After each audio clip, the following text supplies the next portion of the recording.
It's not the ending. You can give anything, so you can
2 and 2.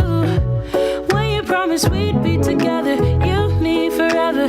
Now there's nothing left to lose. And though I understand it's hard sometimes to make up your mind in these trying times, yeah, I just can't accept you leaving me when I'm overseas with the heart so heavy.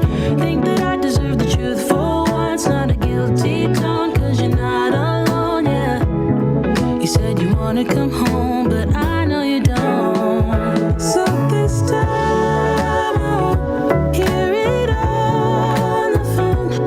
If you got something to say to me, then say it to my face. What it's all about, why you're bailing out. Think you owe me an apology. Just say it to my face. You're sorry.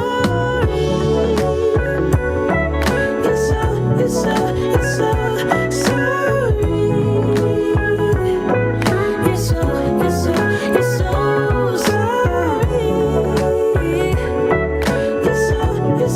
You're so sorry. Say it to my face. You're sorry.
The Benjamin Dixon Show is only possible with listener support. Go to www.patreon.com/The BPD Show.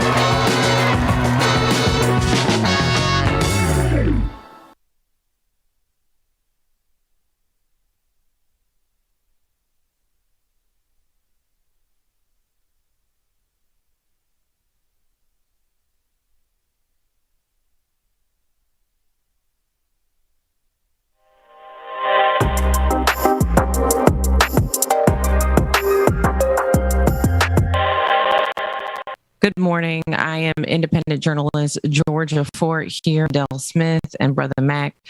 Kadale Smith joins us this morning. We're about 4.5 months past the death of his brother. His brother was killed in Minneapolis by a U.S. Marshal. And Kadale, I thought it was important to speak with you this morning because we found out from an attorney just yesterday, actually, a prosecutor said that after reviewing the case, he does not feel like they should move forward with citing any of the U.S. Marshals who were involved in your death. And so I thought it was important to center your voice this morning and also ask you your thoughts on this prosecutor's determination. Well, he looked deep into it. He spent all these hours looking into it, and I'm reading the story and the statements that he wrote down himself. I'm seeing multiple errors in this situation, and the only thing he show off and try to justify is that the police,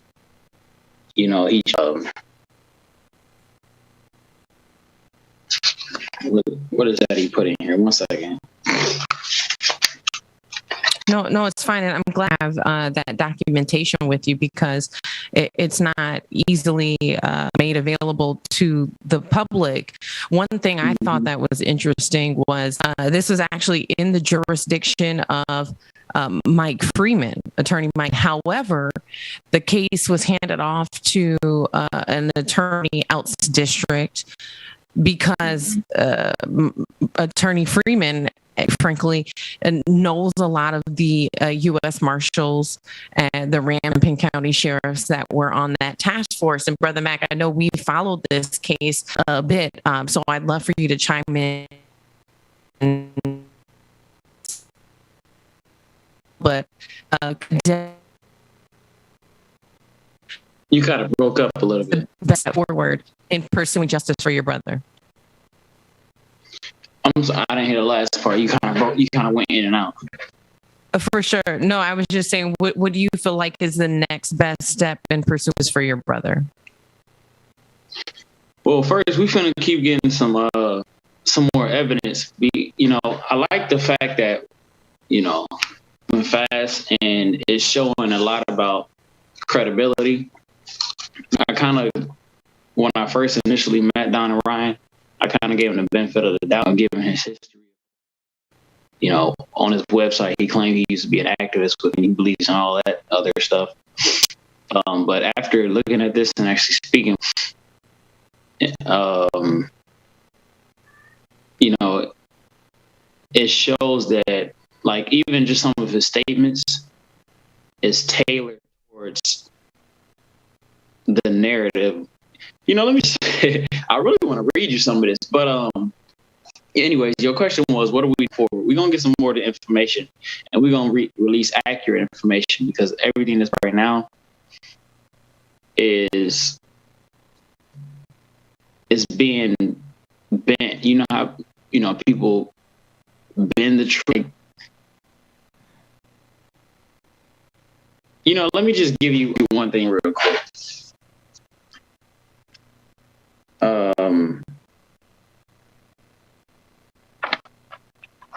Let me see if there's something. Just an example that, I'm gonna just stick to your questions. I still want to do some more studying first before I release that information. But next steps right now, like, we actually finna hold a press conference and, bring up some questions and some truths that they're not putting out there. So, Brother Smith, let me ask this question. Was there body cam video of this incident? And first of all, I'm sorry, before I even ask the question, I want to make condolences for the loss of your brother to you and your family. Second of all, was there any body cam footage of the incident involving the tragic brother? They saying that the body cam footage came after the fact, and that, I had a full visual of, like, the witness in her interview. So have you all as a family been able to see the body cam video? No, not yet. We were waiting on him to make his decision. Now that he made his decision, the wrong decision, it sounds like we're going to start getting that information now. We're going to first go look at the car, and, we're going to request to go see the car. We're going to request that information to see the body camera footage, stuff like that. Like, that's the process we're doing now. So there was indeed body cam footage of the incident. Well, I think they presented it as though there wasn't, which is hard to believe because there were a dozen different law enforcement officers that had responded. But the thing that makes this situation different than maybe other fatal instances that we've seen with law enforcement was you had law enforcement officers from Ramsey County, from Hennepin, from St. Paul's Police Department on this task. A different, there is a different protocol. There's a different set of laws that govern U.S. Marshals. Mm-hmm.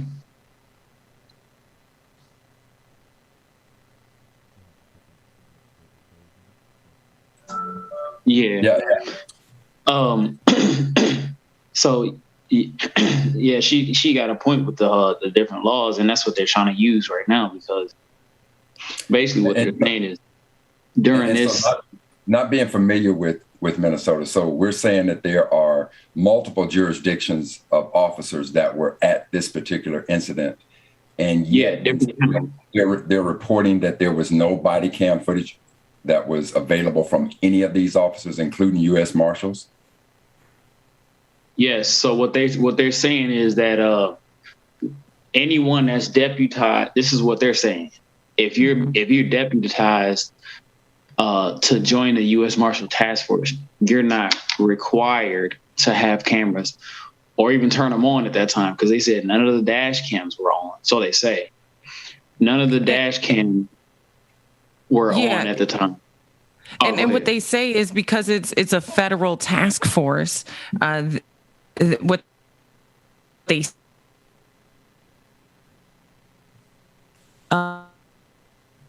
enforcement officers or agencies that are serving on this task force.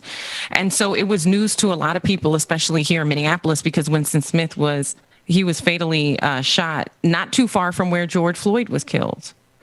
And so, Winston Smith, I know that your family has tried to navigate these complexities, knowing that there was that loophole and that they've claimed that there's no footage of what happened to your brother.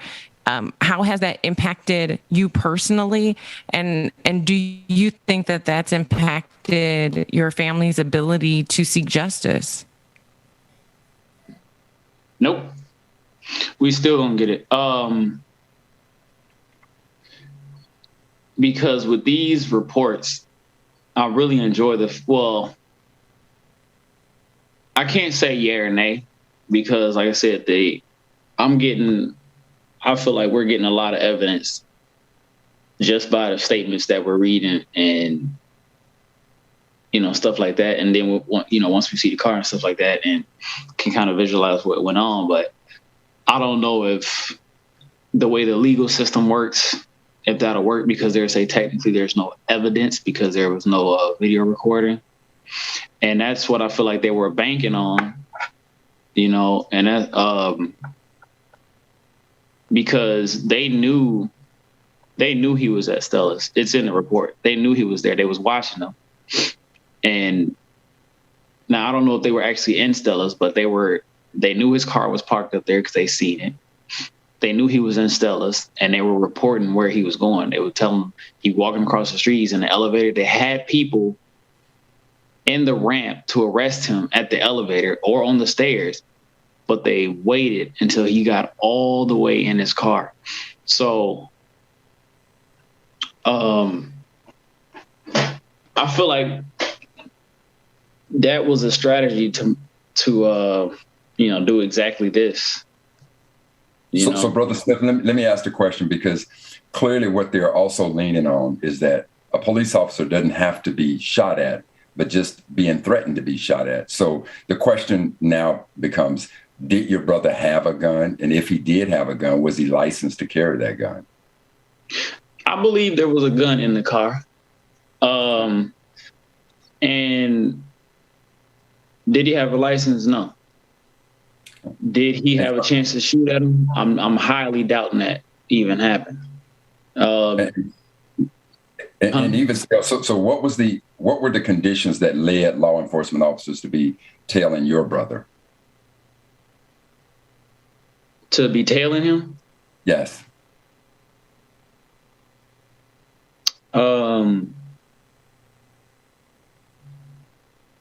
Well, I know he had like a what is it called? A body only warrant or some bench warrant or something like that. So they were after him for the bench warrant. And let me see. I'm trying to see if I should say this real quick to prove that.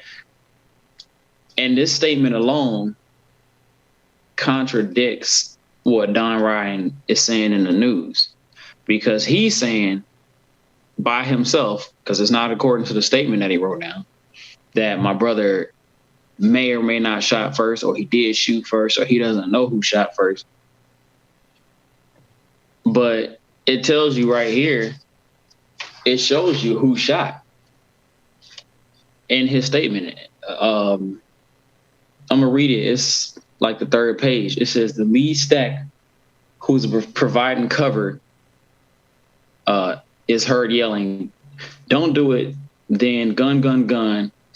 You know, he's got a gun. This task force member begins firing his handgun at Smith. This causes the task force member attempting to break the window to drop the tool, pull his gun, and fire at Smith as well. Smith is seen slumping. Smith is seen slumping, but still moving with his hands out of view. The task force, and then it goes on to talk about how they broke into the window and they pulled him out.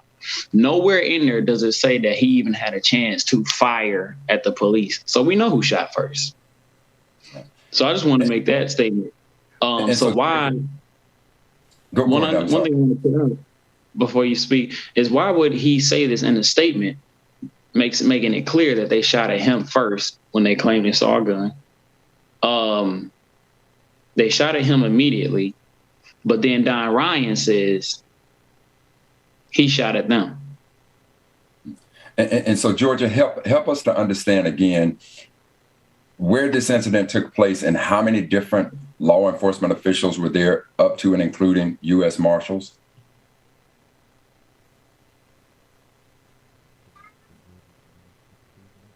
Okay. Oh, my bad. I'm sorry. You did ask that question. So you want to know why they was tracking him, right? Yes. Okay. So basically, what happened is my brother had, he had a possession of a firearm by a felon. I might be saying it wrong. He had that in like 2019 or whatever.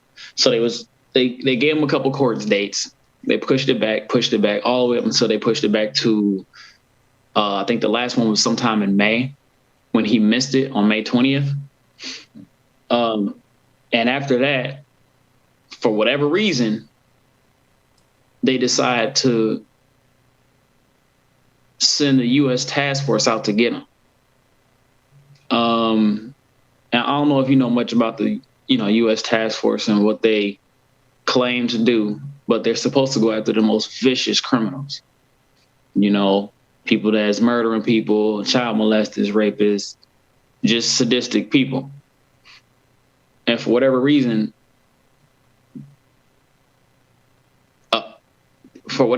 they make it seem like he was one of them. But regardless of opinion, they send out the U.S. task force, so they start planning on how they're going to get him. And it's, before I move on further, because I don't want to over talk without just directly answering your question, that's where it all began. And they started looking at how they're going to find him, pretty much. Okay. And so, not being familiar with the area, and I think Georgia was explaining to us, so, and we couldn't clear to hear that because it was technical problems. So there were several different jurisdictions of law enforcement that converged on your brother. Is that correct? And if so, do you know how many of those were from different jurisdictions that were there when your brother was fatally shot? I believe it was 4 different. I believe it was Ice, Hennepin County, Ramsey County, and Anoka County. And so all of these different jurisdictions, all of them made up the quote unquote task force, or were some of them working within their jurisdiction, but not within the framework of the task force? Some of them were, I'm sorry, I'm going to try to answer that. I think I'm trying to answer that. So basically what I'm trying to get at is this. You're saying that, or it's being reported that because they were members of this task force, they didn't have to have their body cams on. So what I'm trying to ascertain is whether or not there were members of law enforcement who were there who were not members of the task force. And if they didn't have their body cams on or dash cams on, why was that the case? Okay. Yeah. So what they're saying is that everybody was there was part of the task force. Okay. And what happens is they can pick anyone from these counties and deputize them and make them a task force member. I got you. So once they pick this team, they want this officer, and this officer. They're saying that during this time, they are now deputized to be a task force member, and they can pretty much abuse the laws of the task force.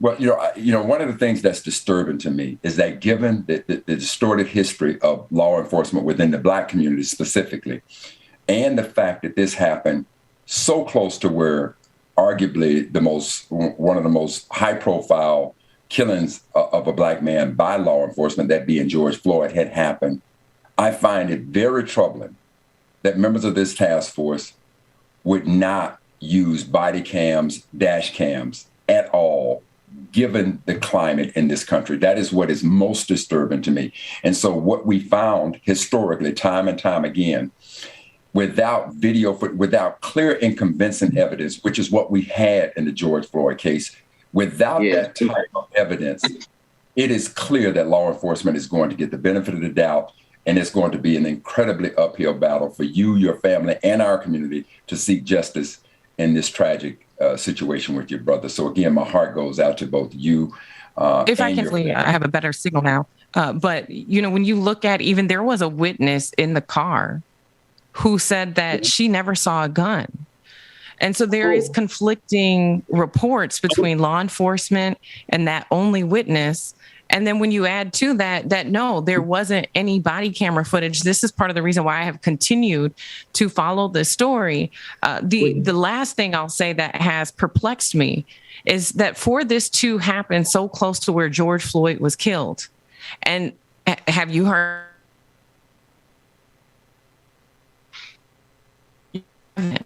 And so to me, that is, and piecing this all together and following this case and looking at the inconsistencies and the loop. Good morning, all. Georgia, we're still losing you a little bit. Poll on the federal task force. Can I say something real quick about that phone thing too? Sure. I'm glad you brought that up, Georgia, because the witness said he was on his phone too. But what people don't know is the police admit themselves that he had his phone as well. That's in the statement too. It says, let's see this. So upon reaching the front door, the lead stack team member moved past the front door of his quarters, with the shield up. So they had a shield, which I was telling people they had, shield and gun pointed at my brother. This was done so they can extract him from the car. This is what I'm saying here. Smith is observed ignoring task force members at this point and focused on his phone. So they knew that he had his phone in his hand at this time. They admitted it themselves to Don Ryan, because otherwise it wouldn't be in here, because Don Ryan got to speak to them or at least read their statements. And it clearly states in here that my brother was on his phone trying to go Facebook Live or something, just like the witness stated in her statement.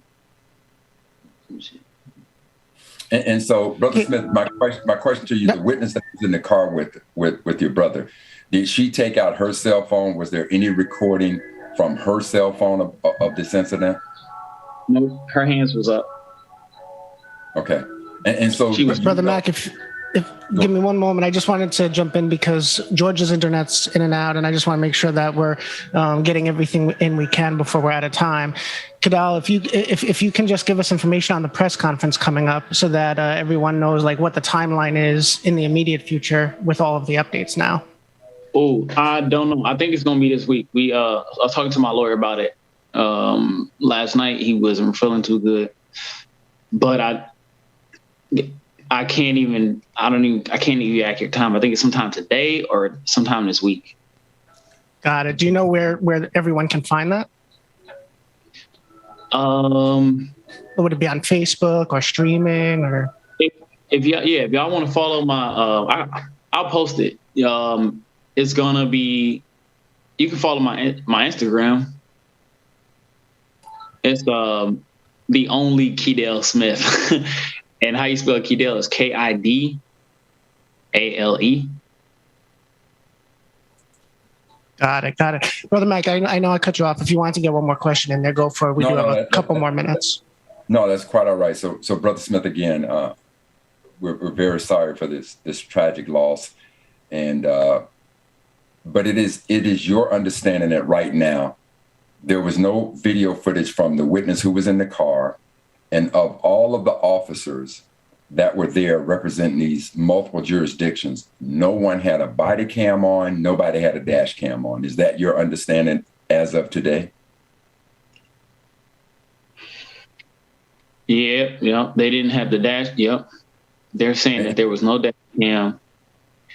And so in total, how many officers were there in total? Do you know how many officers were actually there? 12. 12 officers, no one had a body cam on, nobody had a dash cam on. That's troubling. That's and it's hard to believe. It's very hard to believe. And I mean, like, it's so much information that I can't wait to release. But like I said, that was just a little bit of it. And like I'm glad you're asking these questions because we saying the same thing. Like 12 officers.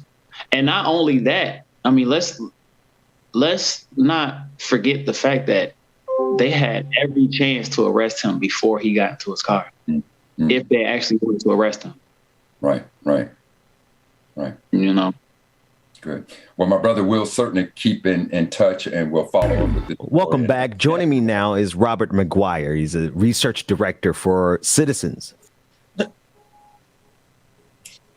That's okay. And so we'll continue to follow the story, and we'll look forward to having you back so that you can help us with some updates on this tragic loss. So again, our hearts and prayers are out with you and your family.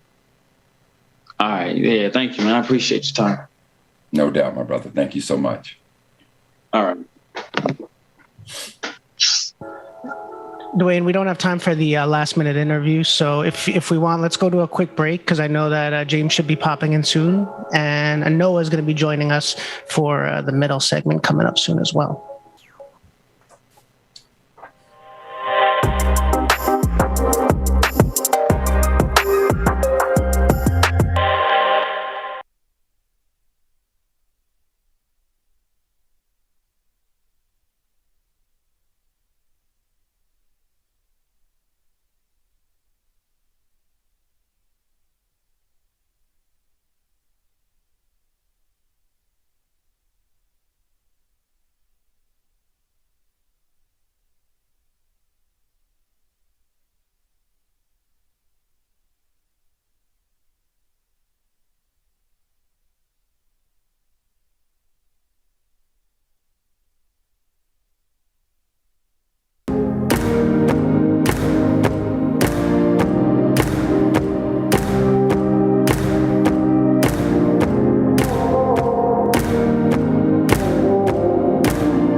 never switch sides. Like, even when I die, I'ma ride for the squad. Let our ties in the hearse.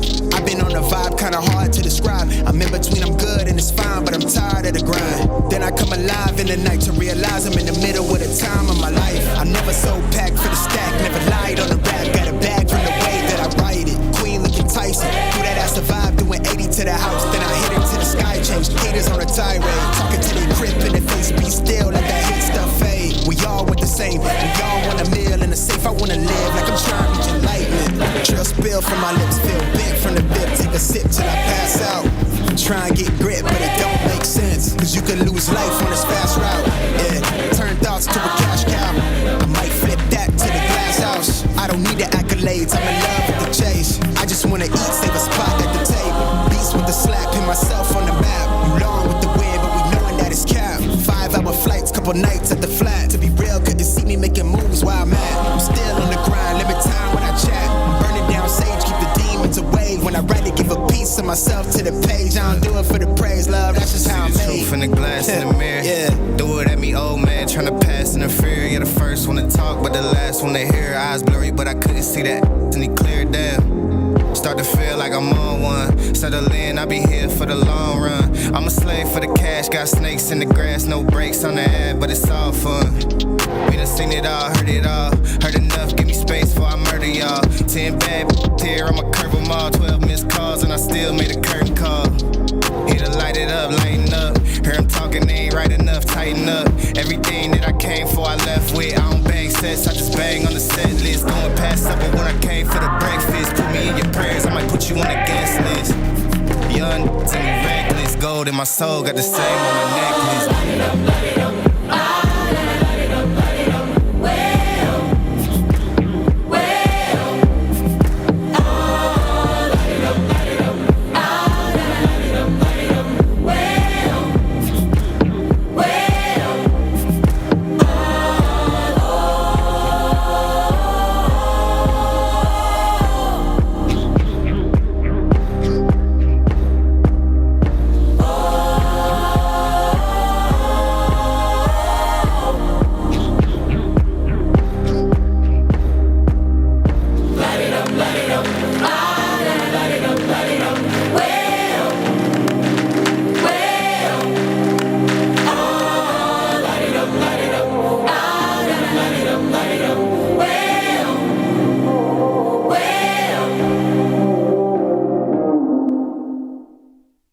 Could really use a change of scenery. Yeah, everybody smoking all the greenery. Yeah, clothes the matches they were handed down to me, but I'm still fly. I know. I'm still fly. Let's go. It could all be worse. I could be a hater like you. It could all be worse. Clothes to make the man, but that poison's gonna kill you. From the inside out. So right now, say it with your chest now. Say it with your chest now. I'm young, I'm free. Can't nobody take me here and now. It's my time to run it out.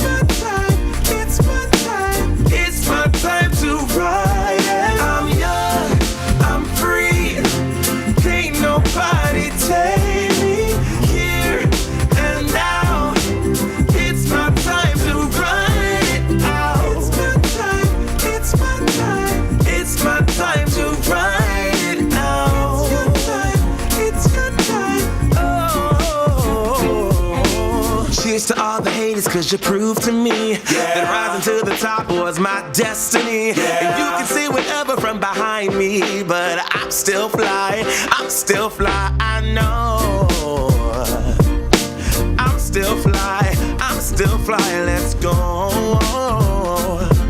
It could all be worse, I could be a hater like you. It could all be worse. Clothes to make the man, but that poison's gonna kill you. From the inside out, it's time to say it with your chest now. Say it with your chest now. I'm young, I'm free. Can't nobody take me here and now.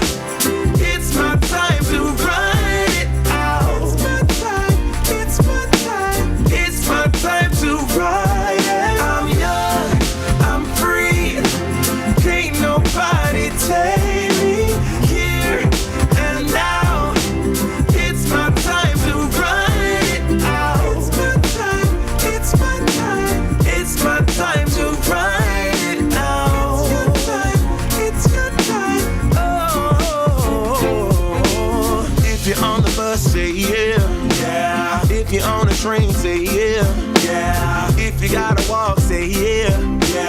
Everybody's going somewhere. Young or old, I really don't care. Life has never really been fair. So put your fist up in the air. Say yeah. I'm young, I'm free. Can't nobody take me here and now. It's my time to run it out. It's my time. It's my time to ride it. I'm young, I'm free. Can't nobody take me here and now. It's my time to run it out. It's my time. It's my time. It's my time to ride it out. It's your time. Oh.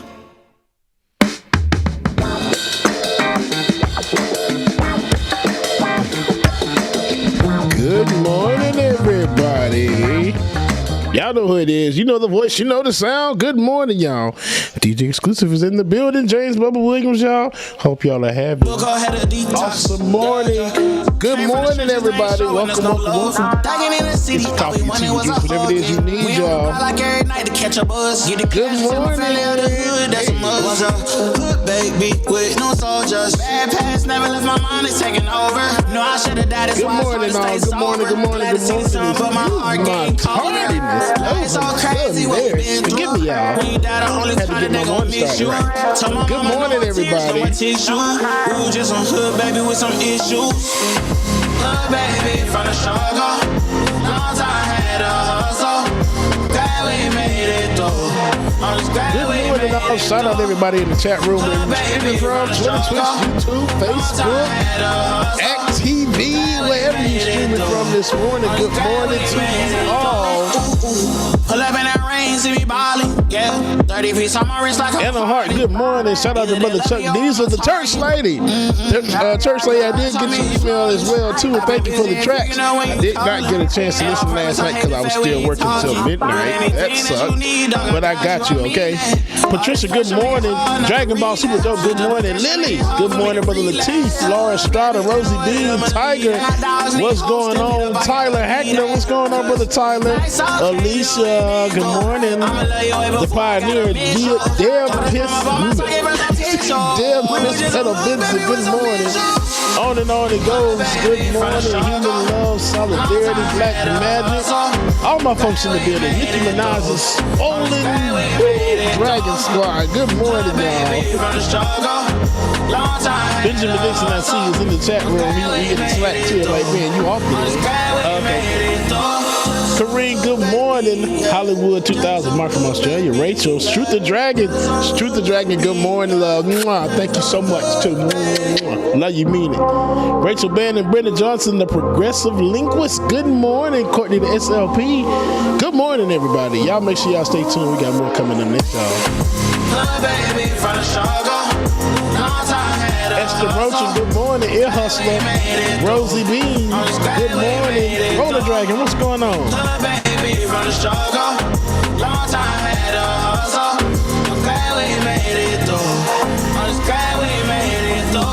William Moore, good morning.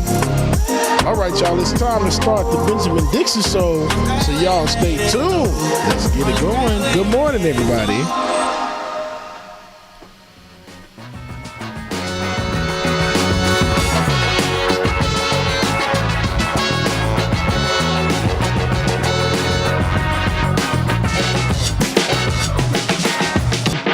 The Benjamin Dixon Show is only possible with listener support.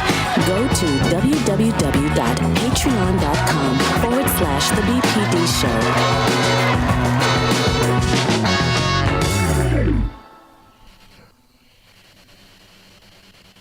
Good morning, everyone, and welcome to the Benjamin Dixon Show. I am your guestess, hostess with the mostest, Anoa Changa. Super excited to be here with you at Chex Time, 8:37 in the morning. So much going on in the world always. Wanted to first talk about a wee messaging problem. Comms is something that really kind of gets me going. And we've seen this battle raging on for weeks now, at really months, over President Biden's Build Back Better agenda and whether or not the full $3.5 trillion as in T, I remember learning about trillions as a kid, agenda will actually pass Congress, or whether or not there'll be some other compromise in between, along with the bipartisan infrastructure bill, which is more like a skinny bill. I know a few years ago, folks talked about a skinny bill in terms of the budget. That's kind of what this infrastructure bill is in a way. But there's been all this vitriol and conversation, particularly in the media, right? Like the media has really driven this narrative about, oh, the cost, oh, it's so much, oh, how will we pay for that? And we know this happens all the time, unless it's anything other than defense spending, right? It's always, how can we pay for that? Where is that money going to come from? Well, as a self-contained economy, you kind of have a little more leeway than a single family, trying to make ends meet, waiting on a paycheck, right? But what was really interesting, a recent poll from CBS found that while there is a majority, and you don't even hear this reported very much, right? There is a majority of support for many of the provisions within the Build Back Better plan. But very few Americans actually know what's in it. And this is two things for me, right? This is one, a failure of media. I mean, media, talks about, oh, it's supposed to be like, people kind of know, but like only 10% really know what's going on, right? And many of you are probably in that 10%.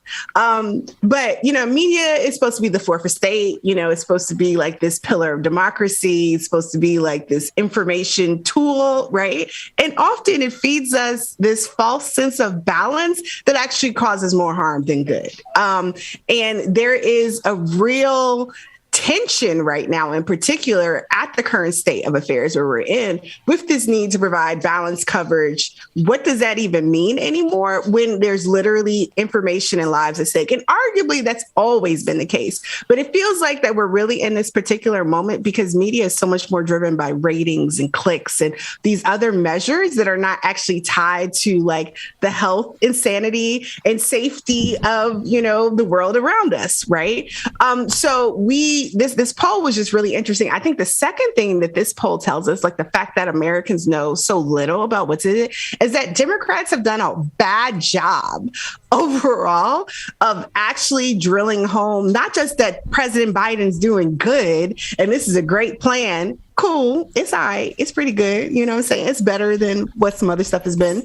But people don't know what's in it. Like, people don't really understand. Like, someone was saying, like, why do we keep calling this a reconciliation bill? Why do we keep calling this the budget bill? I mean, technically that's right, but you can give nicknames and names and other ways to explain things. Like, saying this is a reconciliation flies over most people's heads. Until I learned about it, flew over my head too. And I'm a retired attorney. You know what I'm saying? Probably say with some of y'all, like, not everyone is going to go read whatever white papers, articles, or whatever about these things. Like, we just have to deal with the critical masses of people are not going to go just self-inform themselves when they hear something. And that's not a diss to anyone. That's just the reality of life, right? And so if you really are committed to having this agenda, if you really are committed to moving things forward, why would you not have like some real detail? I mean, folks should be running like digital ad explainers. Like, there should be like, Twitter threads and Instagram posts. And there goes my puppy who decided to make an appearance this morning. But like, I mean, Momo wants y'all to build America back better. So clearly something needs to happen. But when we're talking about things like someone, I can't remember who it was, but they were like, why don't we call this the Get Your Grandparents Dental Care Bill, or Help Pay for Daycare Bill, or something like that, right? Because these are things that people actually want and need, right? We have, especially if you're around, me and Ben's age, you have aging parents. You have parents getting ready to go into the Medicare program. I mean, this is an opportunity to finally expand the Medicare program to include dental care, right? These are things that folks do not have. Like, my mom was complaining about she's at that age and is signing up for Medicare. And I have another friend and we're trying to help our parents navigate this. It is so unnecessarily cumbersome. And this is something that folks are trying to put some money into to make the system better. Negotiating prescription drug prices. Lots of people want that across the board. Like, this is something that, all that bipartisan language folks talk about. They want to get everybody on board and we're trying to do things for everybody. Well, y'all ain't messaging to everybody. everybody. You're messaging to a very niche, select few, and trying to make these moral appeals that fall flat and aren't really connected to people's everyday, like, actual lives. So when we're talking about, oh, it costs too much, I mean, that's not being put in perspective about what a necessary infusion is right now, right? We are seeing just this real... I'm sorry, the dog got locked in the room with me and the kids have not come to let her out yet. I apologize. But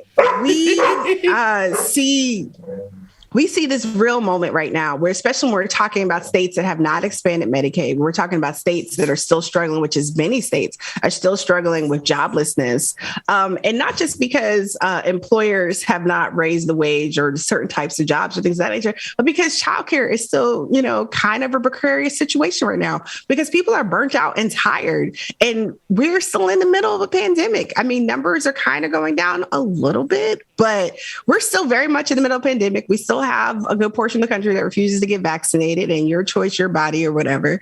But at the same time, there is a very real need that is not being met. And there is a moral argument that has been made by, like, the Poor People's Movement. I actually got to interview Professor Derek Hamilton with the New School for an article for Yes Magazine that's coming out next month. And one of the things that we were talking about was the moral imperative that exists. There's a moral economic imperative, moral economic argument that not only can be made, is well supported in, the foundational documents of this government itself as to why this plan, not just this plan, but other proposals should move over and center people. And that's what Democrats should be messaging on. Like, this is about centering people. They need to be talking directly to the people and not just hoping that people can organize their way to the bill's passage. There's such a lack of leadership. We also saw this over the weekend with some of the attempts to debunk the HBCU misinformation, so to speak, right? You had several prominent conservative, Republican, right-wing, whatever you want to call them,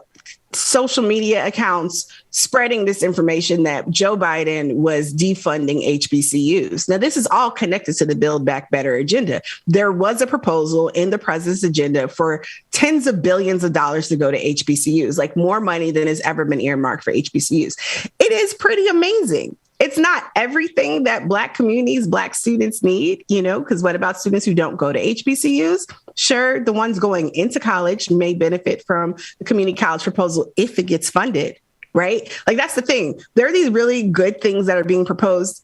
If they get funded, if they get passed by Congress, then students can benefit from. So we can't really praise someone for putting ideas out there if they don't actually come to fruition. Because it's like, what are you doing to make sure that your agenda is actually moving forward and actually serving the people, right? So when we have moments of disinformation, like with this HBCU thing, it's really important to not only correct the record and say, yes, the president has done this, that, and the other. Like, I quote tweeted Susan Rice saying this over the weekend. Like, it's very important to just be like, okay, yes, the president and the vice president by executive order have done X, Y, and Z. Cool. But there's this whole other number that's floating out there. And you can't just say, well, that's just incorrect, because the number is not necessarily incorrect. It's what people are saying, who's to blame, right? And like, the blame game in DC doesn't really help anybody out there in the rest of the country who's trying to make ends meet and trying to make it happen in a big way. What we really need is real facts and real information. If folks would level with people and say, look, this is a really, forward-moving agenda. Doesn't matter whether you use the word progressive, because progressive, I'm sorry to say, for a lot of folks, it doesn't mean anything to the average person out there in the world who hasn't been to your study group. I'm just going to keep it all the way real. When you talk to regular people, these terms, they don't really mean much, but people do understand dollars and cents. Okay, people do understand that this child care tax credit that I've been getting as a rebate monthly is something that could be permanent and can literally improve my life longer term than just this fixed period that it's allowed for right now. People understand that. They don't need to know that your progressive fave is the champion of it or who thought of it first, but they do understand that particular matter. Now, at election time, you want to do all that bragging? Cool. Go for it. Connect them dots. But right now, when we need people understanding what's going on, when we need people standing up and advocating, because that's the other thing, right? Like, the media kind of glosses over and just focuses themselves on the handful of Democrats in the House and in the Senate combined that are objecting and standing against what the masses of people across both parties want. And this gets back to like what I was saying about bipartisanship. You know, Democrats act like the value of bipartisanship is so important. And yet there is bipartisanship, quote unquote, across the board in the masses of people. You know, when you look at some of these studies or polls, you will also see often that you'll have people who identify as independents, identify as an independent who sometimes caucuses with Democrats.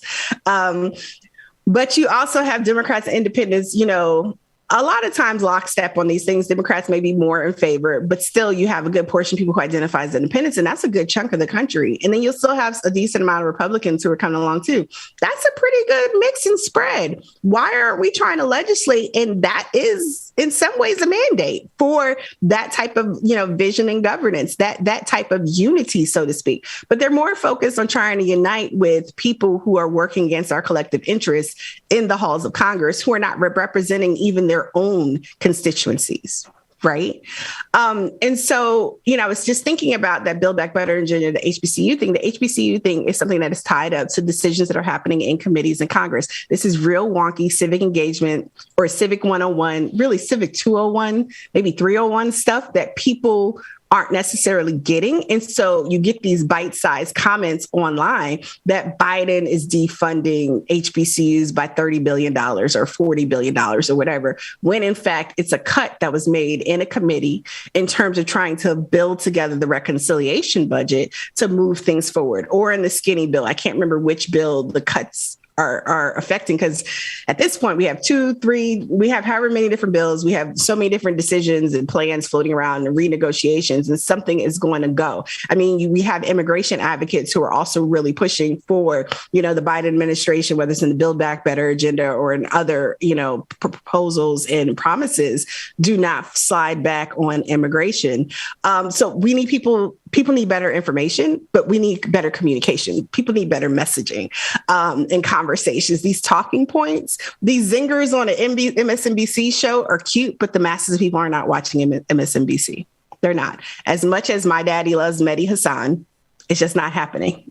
That my dad's also in his 60s, right? We need other folks to be engaging. I mean, you know, young folks are really engaged on a lot of issues, particularly climate change. I mean, that's another opportunity to get people engaged and involved in what's happening. And even though the bill itself or the proposal itself does not go as far as climate activists would like, it still goes a lot further than the infrastructure bill, which does very little. So thinking about immigration this week, so I'm switching topics real quickly. So thinking about immigration, this week is actually Black Migrants Awareness Week. And I think I got that right. Let me double check real quick. But we had, you know, Baji. It's a National Week of Action for Black Migrants. So the Black Alliance for Just Immigration announced last week that this week would be a National Week of Action. And so there have been people have been rallying nonstop since the Haitian migrant crisis kind of blew up and brought attention. But, you know, people are doing tons of different events all over the country. There was actually recently, I think a couple of days ago before this Week of Action, a rally in Las Vegas. You know, people are calling on the Biden administration to end certain harmful practices.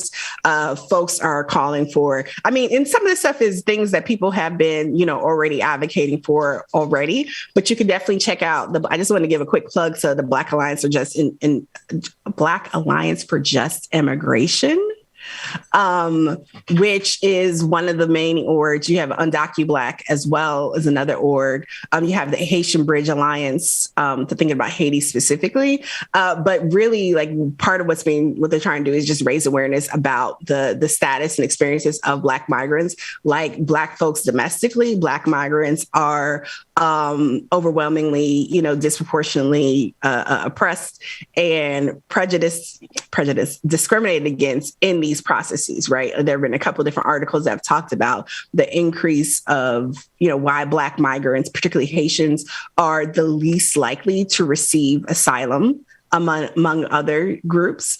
And, you know, we've seen the horrific pictures already that came out of what folks are the debate of whether it's a whip or a long rein or whatever. I mean, I'm not a horse person, so I don't know. I know if you're swinging a rope looking long thing at people, what it looks like. But check out Baji and the work that they're doing in some of the partner organizations. I know the Advancement Project has been working with them. Movement for Black Lives has put out a statement. Like several different coalitions and groups have been working together to support the work of Baji and other folks. So this is a National Week of Action for Black Migrants. Definitely tune in and plug in. Yeah. And thinking about Black migrants, there are several cities that have large populations of folks who have come over here as whether they're refugees, asylum seekers, migrants. And Minneapolis is one of those places. See how I be trying to do them smooth transitions? So switching gears yet again, as we're wrapping up the Benjamin Dixon Show today, just thinking about Minneapolis, right? Minneapolis does have a large Somali population, and it is home to a very diverse group of people, including folks who are Black migrants. But Minneapolis has also been at the forefront of criminal justice organizing over the past year. Right. And even before that, I mean, there's been work that has been done on the ground in Minneapolis, but we have, elections, local elections coming up all over the place. We have local elections happening here in Georgia. Atlanta is choosing a mayor. Hopefully it's not Kasim Reed or someone else is going to let Buckhead secede. That's a whole nother story. But we have local elections coming up in Minneapolis with Mayor Jacob Frey running for re-election, city council's up for re-election, but there are also some ballot initiatives, right? And grassroots organizers have this refrain. They're telling people to vote no, yes, yes. So the first initiative on the ballot is an initiative, I'm hopefully anyone from Minnesota, Minneapolis can correct me in the comments if I'm wrong. But from what I understand, what I've been reading, the first amendment, the first initiative on the ballot is something that basically give the mayor more control over city government. I don't know if it's necessarily considered a weak mayor setup versus a strong mayor setup, but the city council has more control over the city departments and administration than the mayor does. And folks see this as a power grab.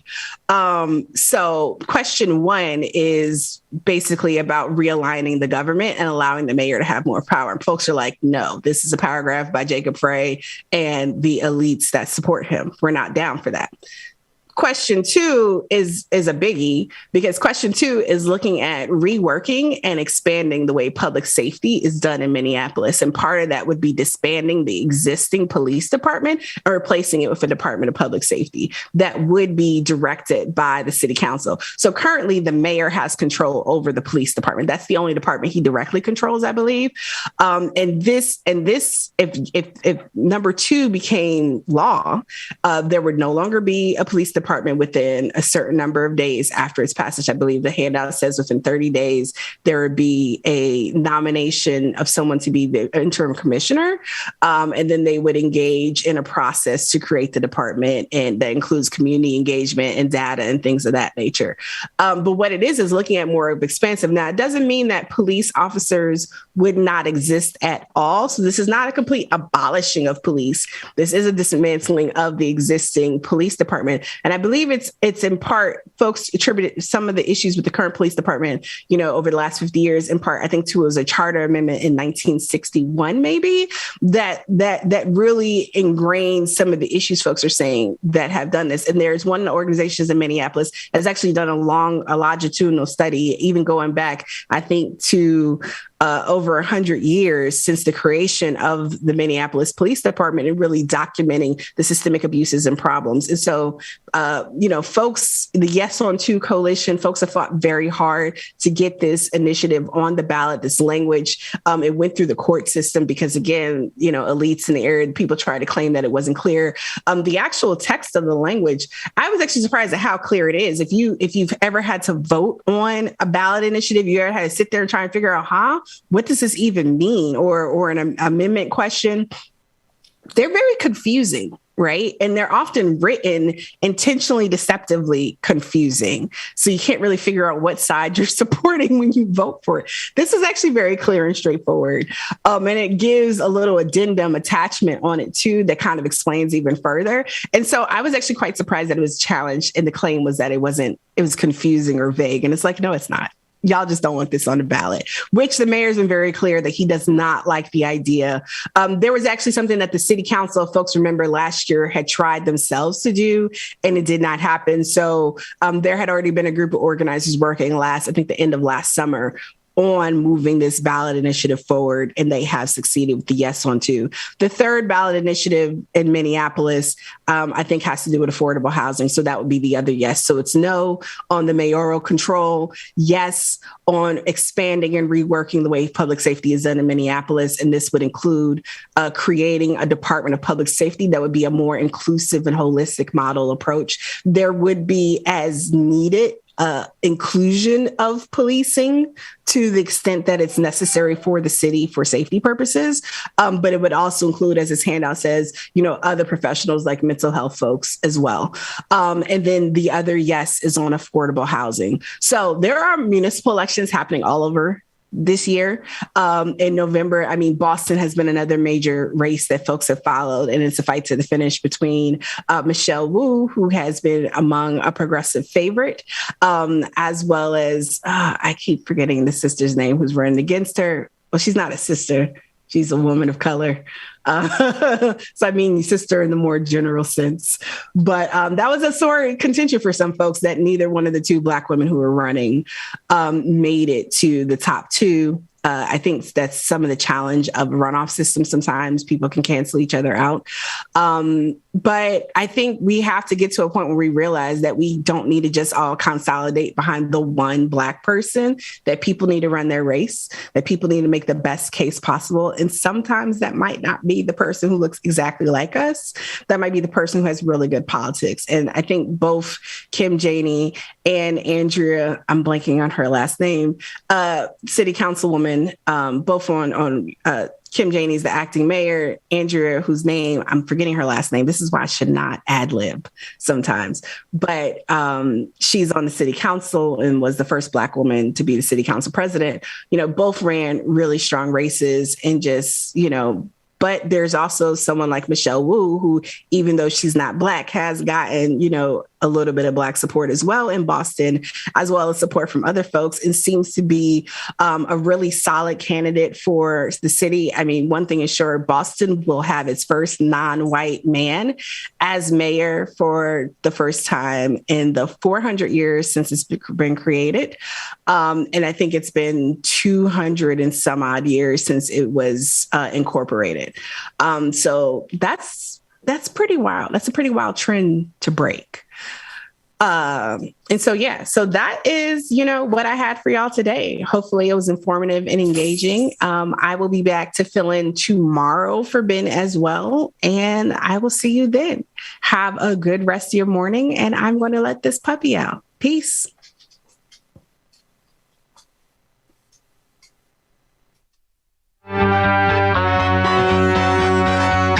Thank you so much, Anoa Changa, for joining us this morning and filling in for Benjamin. We will definitely see you tomorrow, and thank you so much again for everything that you do. Definitely an honor and a pleasure to see you here, y'all. Y'all make sure y'all stay tuned. Like not is coming up next. Like it now.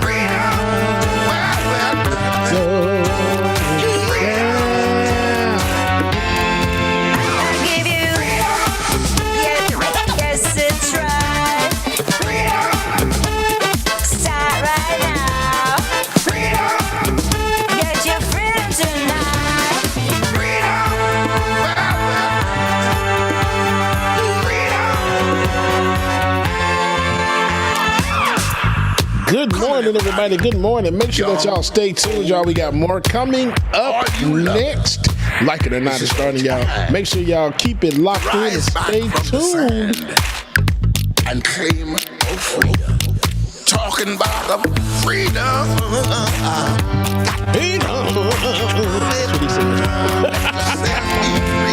Love y'all. Good morning. Good morning, Mama and Daddy. Love y'all, meaning. Good morning, Mama and Daddy. Good morning, Q. Love you as well, too. Susan Bradley, KFC, good morning, y'all. Pixie on the moon. Good morning.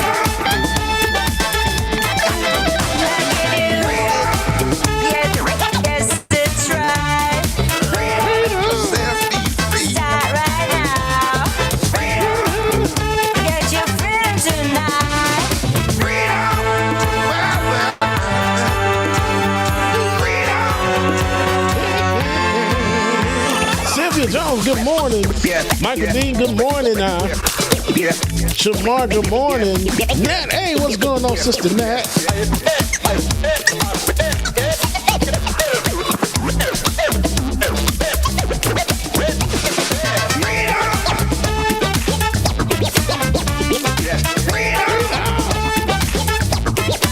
Amber Layla, good morning. Sophia Wilson. Hey, Sophia.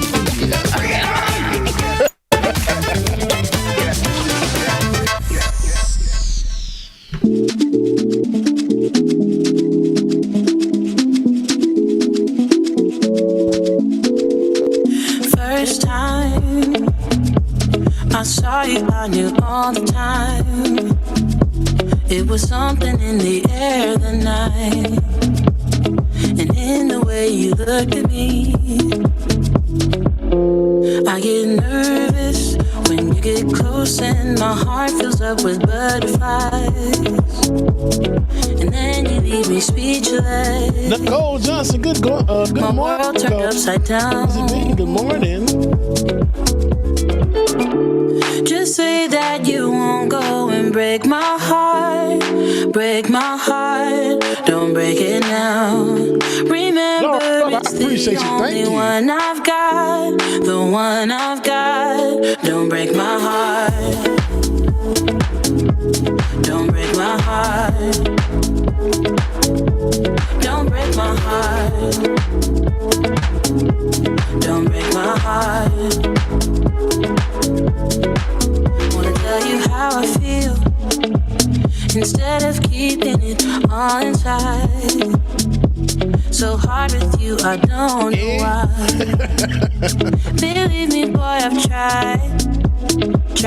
Boondocks Dragon, good morning. When you're near me, my heart fills up with Sylvia Jones, it's DJ X3C, DJ X3C, Jimbo and Cash App. My world turned upside down. Just say that. Come on, Gay Superman, I see break my heart, break my heart. Don't break it now. Remember, it's and of course, he's falling in love with the reporter. Oh, come on, the one I've got. Don't break my heart. What's to be good? Good morning. Don't break my heart. Don't break my heart. Don't break my heart. Just say that you won't go and break my heart. Break my heart. Don't break my heart. Remember, it's the only one I've got. The one I've got. Don't break my heart. Just say that you won't go and break my heart. Break my heart. Don't break it now. Remember, it's the only one I've got. Oh, don't break my heart. Don't break my heart. Don't break my heart. Don't break my heart. You don't mean nothing to me. E-boys like you every dinner. I don't believe what you preach. You're just a rookie beginner. Hang out with boys on the street. Like that will make you a winner. I don't believe what I see. Why you wearing gold? You're nothing more than silverware. Thinking you're so bold,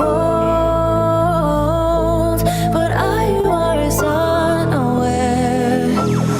Walk around like everything belongs to you. Chris Fleck, good morning. Welcome. Take off all your Taking the show out. Especially when I drop that Like It Not remix. Why you calling me honey? Why you show off your money? Good morning. Y'all stay tuned, man. We got more coming up next. Like it or not, it's going down. If you like me, then say it. You don't get that I see you through this facade that surrounds you. Growing up takes time, so don't you waste mine. You and me ain't right. But real quick, though, which state has the most streets? Which state has the most streets? Rhode Island. I'm here all week, people. I'm here all week. Thank you.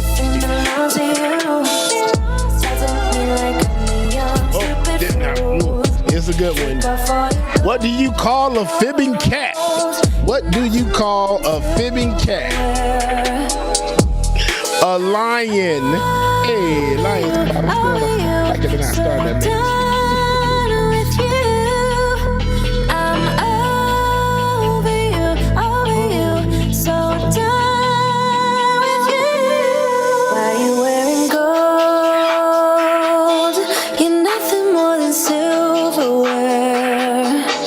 Thinking you're so bold,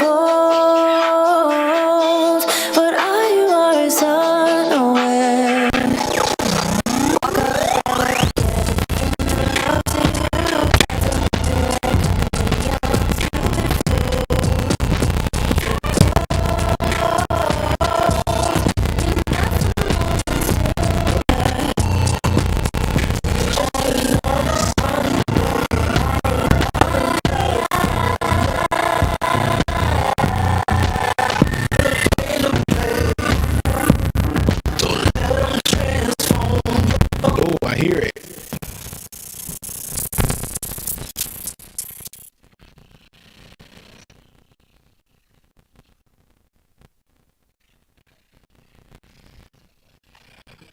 Y'all stay tuned. We're having issues here. It's not just the DJ sound.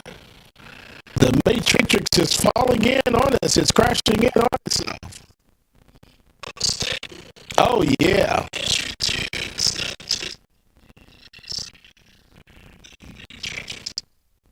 They know our secrets, y'all. They know now we gotta go off. They know our secret. Hey, y'all make sure, okay, we are trying to get the audio issues taken care of. Time in between time, we are going to watch the hero. It's some news.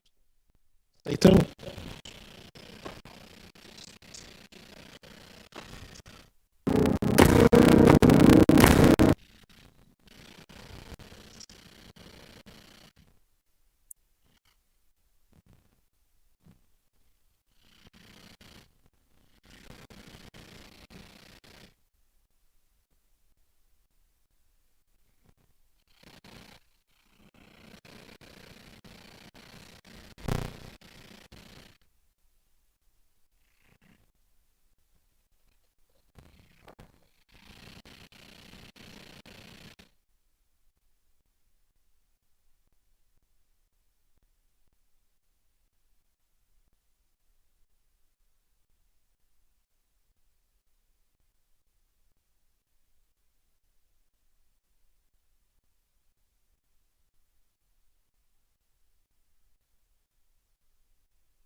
I've been on a vibe kinda hard to describe. I'm in between, I'm good and it's fine, but I'm tired of the grind. Then I come alive in the night to realize I'm in the middle of the time of my life. I'm never so packed for the stack, never lied on the rap. Got a bag from the way that I write it. Queen looking Tyson, through that I survived, doing 80 to the house. Then I hit it to the sky, changed haters on a tirade.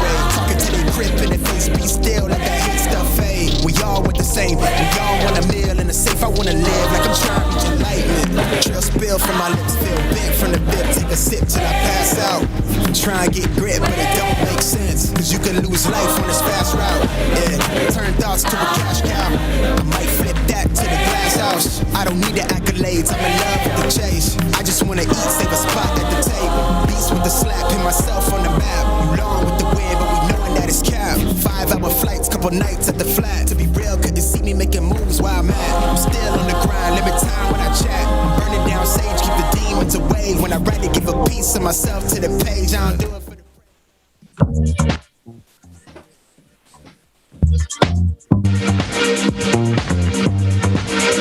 Just another sun. All right, now I think we are back and we are better than ever. There we go. It's where the people came to play. Okay. Let them transform you. Come and see what you've been missing. Well, we can wait for sister. Slice of heaven. It's the only place we're living. Okay, now that sounds much, much better. Hopefully I don't sound like I'm robotic. Yes, the truth is I'm an artificial intelligence that's built as a black man, a big-ass black man. You ain't never seen nothing like this before.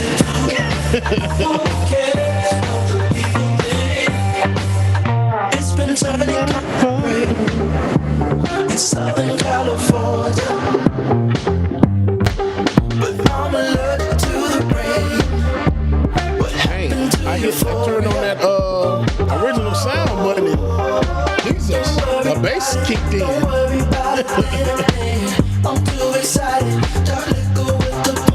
I guess my dad jokes broke everything, so I won't tell anymore. I'm lying.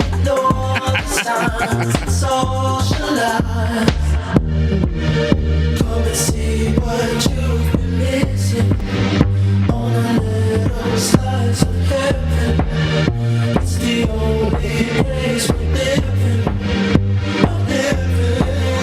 It's that West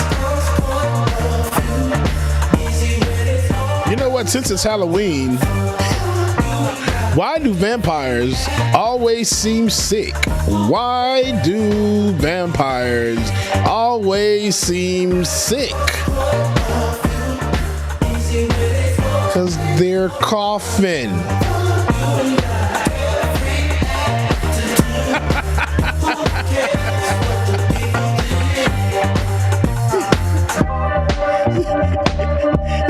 Dr. Mac appreciated that. I appreciate that.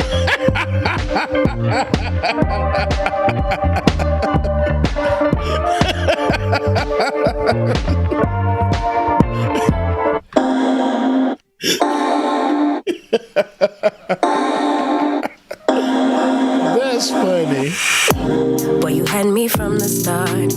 Uh-oh. By the way you stared, the way you wrote a phone. Dwayne, just let me know when Rebecca's ready, okay? Man, I felt your energy.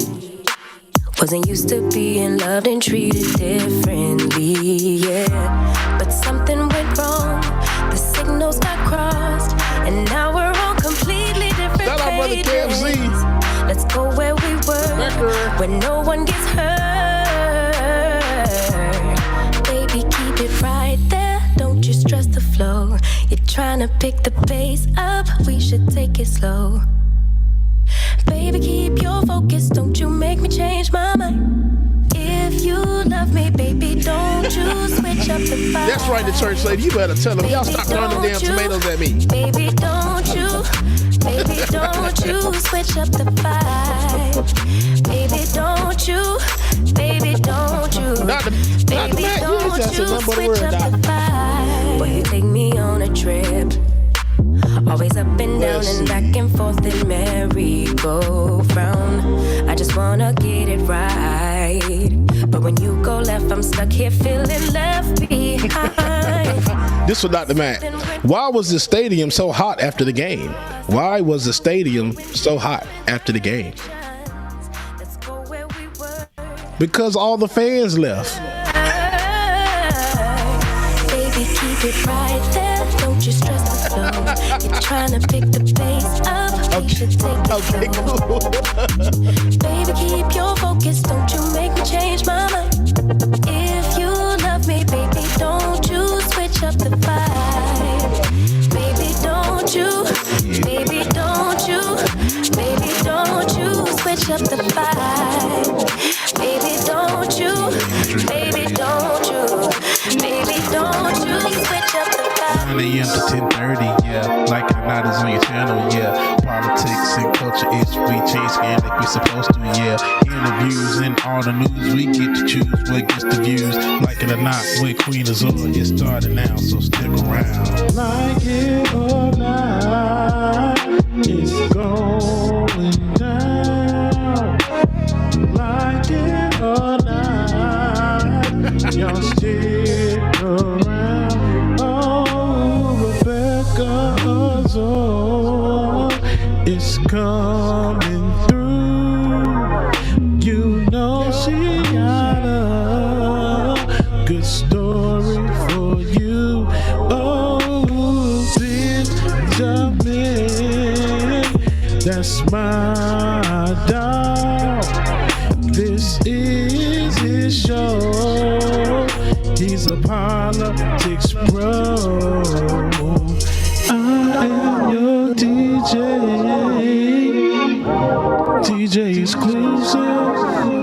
Y'all know who I am. I stay dropping them jams. Like it or not, it's going down. Like it or not, y'all stick around. Oh, like it or not, it's starting now. Like it or not, it's about to go down. Like It or Not with Benjamin Dixon starts now.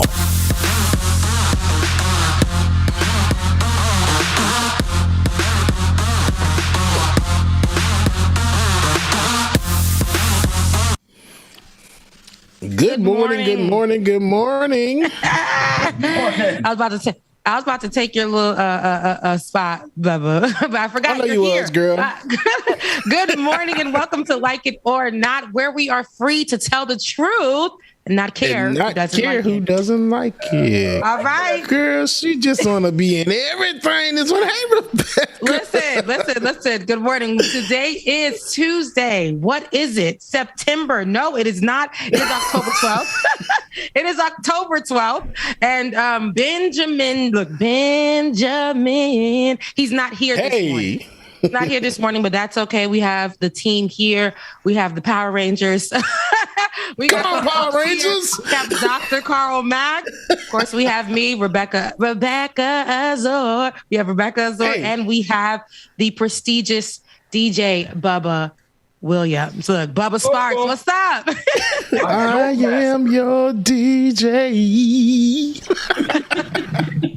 You know what, Bubba? I listened to that and I think to myself, there was I know you were in the band at your HBCU, BCC, which is now BCU, Bethune-Cookman University. They just became a university yesterday. But I know that you were in the band there. But did you do anything vocal there? Because you went from dropping the song at scratch, and you dropped the song again, and I felt like you went in and was like you tapped in to the ancestry vibrato. I appreciate you, Rebecca. I said, you know what? Let me get in my bag a little bit. I'm like, I was just playing the first time. I came back and was like, you know what? I didn't got my little drank again. I didn't smoke me a piece of Black and Mild. You know what? Let's go in the studio and record this. And the studio being my living room, and the studio equipment being this little raggedy ass MacBook. Okay, so we're gonna need a shorter version for the intro. We're definitely gonna need a shorter version for the intro. But I love it. We gotta add Dr. Carl Mack's name in there. We gotta add the team. So but anybody have any interesting things that you want to start with this morning before we dive right into the news and give the people, read people fulfilled how we do right here on Like It or Not? Only interesting thing I got to say is the Queen is looking Rico. Okay. Oh, thank you. Because listen, the way I flipped over my bed, like that picture, that one photo of the woman who's sitting, and this is a very popular picture. You've probably seen it in a lot of Black women's homes, okay? In the area where you ain't supposed to sit in the living room or in the bedroom or in the bathroom. It's the Black woman waking up and just on the bed looking like, damn, I'm tired. Blue Monday. Yeah, that the painting from what, 1950 something? I don't know, but it's in my house. It's in your house? You got it too, Dr. Mac? Yes, that painting to me, when I see it, I know there's a meme that goes around where a lot of people have made memes of it. But I recently saw somebody, and I wish I could find the picture. If I do, I'll drop it tomorrow. But there's a woman who recreated it for her costume. And she looks fly in her picture. She looks like she's posing and like, she's getting ready for the day. And then I see the picture next to her, and I'm like, but the lady in that picture, I want to know. She is suffering. She looks like she got about 7 kids. She's probably a leader at a corporation, and she has to do 6 jobs. It's a lot. It's a lot. But this morning I did just roll over. Ben yesterday had tweeted out, or this morning had tweeted out at 3 a.m. something about me being late. And I was just like, Why are we up at 3:14? And I was just like, that's crazy. Why are we up? And he's talking about he's working. And I was like, oh yeah, no, it's not insomnia. No. It's not insomnia at all. Now for me, he's working. Yeah, it's right. It's working. I have been having a lot of trouble sleeping, you guys. And I went to the store yesterday after work and I got this lotion and it has melatonin in it. But I didn't want to take melatonin, because when I take those sleeping pills or the Z-Quil, it makes me feel really drowsy. My face hurts in the morning. Like it just I'm tired. But I got the lotion because it has just like a little bit, just enough in there. And I rubbed it on and I was like, girl, we getting some sleep tonight. After my shower, I was like, we can't sleep tonight. Hey. When I say I was like this the whole time, like my body was fighting it, but I'm so tired. And I finally got to sleep about 5 a.m. Yeah, this picture. You got it in your house for real. That is the picture. That is definitely the picture. Okay, I was like, which picture is he talking about? Now I'm like, yes, know that picture. I need to go get that photo. I want it in my home too. It has I feel like it has like strong meaning and stuff. I really like that photo. Well, there she is. That's crazy. Is the author on that painting? By the way, like by chance in the pic? If it is, I got it framed. Hold on. Annie Lee. Yeah, Annie Lee. Okay, Annie Lee. Wow. I'm definitely going to look that picture. I need that photo. When I see that, I'm like, I know exactly what that photo is saying. I think of my mom, my grandmother. Now look at me rolling out of bed like...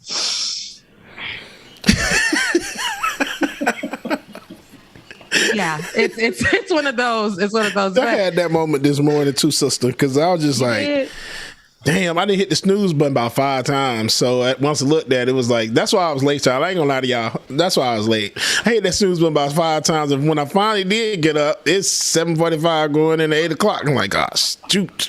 Okay, let me get up because I got to go spin these records. Yeah, but we're glad to have you this morning, and we're glad to have you, Dr. Mac, this morning. And one day we will stop hitting the snooze button so that we fall asleep again. We're not dancing to it in our dreams because we're so tired, too tired to get up. We will stop hitting the snooze button one of these mornings, and we'll be right here on Like It or Not. And then after that, we will check out and go hit the streets and take a nap. Praise God for Jesus. Okay. Excuse me, Queen. I got a simple question. Yes. What is a snooze button? Oh, wow. You don't even know what a snooze button is. Well, you are military, so you probably really don't know what a snooze button is. Dr. Mac doesn't know. I know you have a military background and stuff, right? Like but like you don't know what a snooze button. So let me tell you what a snooze button is. That's when you wake up. Queen, hang on, Queen. It was this that's just giving it away. The wink, as in retired. Oh, I didn't even look at you. I didn't even look at you. I was looking at the work, but I ain't see you. But okay, the wink. Okay, the wink did it. Yeah, right. Oh, retired. Okay, cool. That's you ain't got to worry about a snooze button those days, right? Mm-hmm. Listen, I'm trying to reach that level of attainment. Okay. Listen. Okay, so because I'll give you a whole thesis on what a snooze button is. Okay, but we're not gonna get into that right now. Listen, we're gonna get into Texas though, and that abortion ban, right? I know that it was halted previously, but now it looks like it's back in action. So the lower courts block overturned through October 12th, while the DOJ replies. We're gonna take a look at this clip, which was from Monday, telling or letting us know how the DOJ has until tomorrow, and it means today because that was yesterday, till Tuesday. To speak on this. So let's take a look at what's happening in Texas with this abortion ban, so we can obliterate them, okay? Because we're gonna read them for filth. But let's take a look.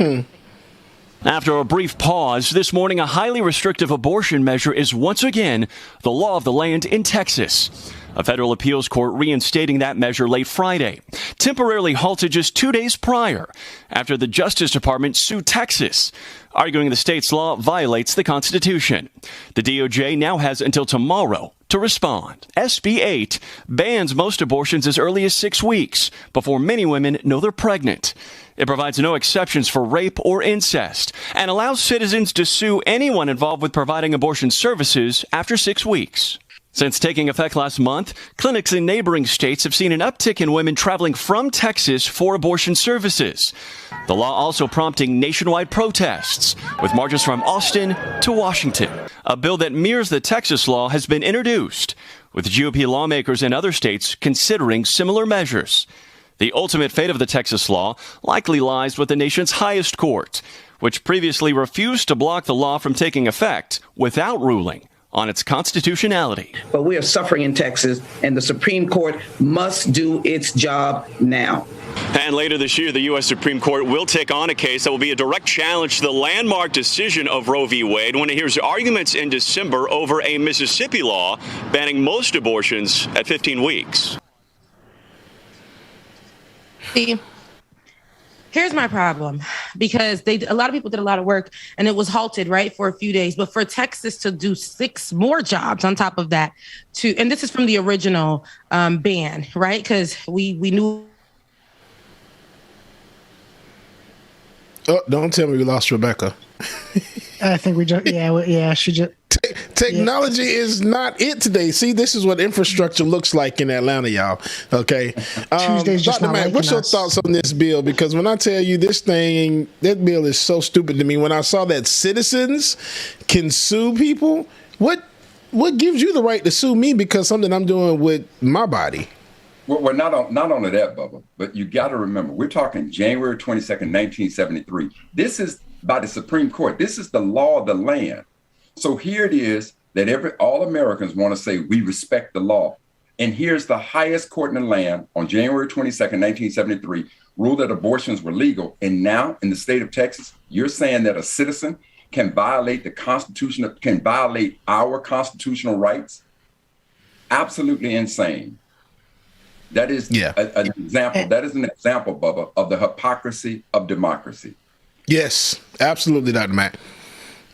And Dr. Mack, the other thing that has been highlighted about this and is in the arguments from the Department of Justice is that the case would have a ripple effect across other constitutional rights. So if the court doesn't block this, and it may not block it at the end of the day, it can the same type of law can then be copied to infringe on other rights where citizens can just go wild suing over your right to free speech, your right to, et cetera, et cetera, et cetera. So that's how they're arguing it, that this basically gives vigilante power on all rights. And David, when you mention the word vigilante, I want you to understand, I want everybody who's listening to understand the importance of your vote. See, when we didn't turn out to vote and -45 was elected the president of the United States, what did he do? He packed the lower courts and the Supreme Court with these conservatives. And so now, to your point, if they're allowed to violate the Constitution of the United States in Roe v. Wade, January 22nd, 1973, what now stops you from violating any right? The Constitution is no more. Democracy in this country is at risk with this type of actions by the state of Texas and subsequently by my home state, the state of Mississippi. That is the detriment of what would happen if the federal courts does not step in, if the DOJ does not step in and stop Texas in their maniac approach to violate not only the Constitution, but you're basically threatening the democracy of the United States. And what we saw on January 6th is, like you said, it's a ripple effect that we can now see this type of vigilante activity going on to anything in any law of the land that somebody feels like they don't like. And at that point, the United States is now cast into a position of anarchy.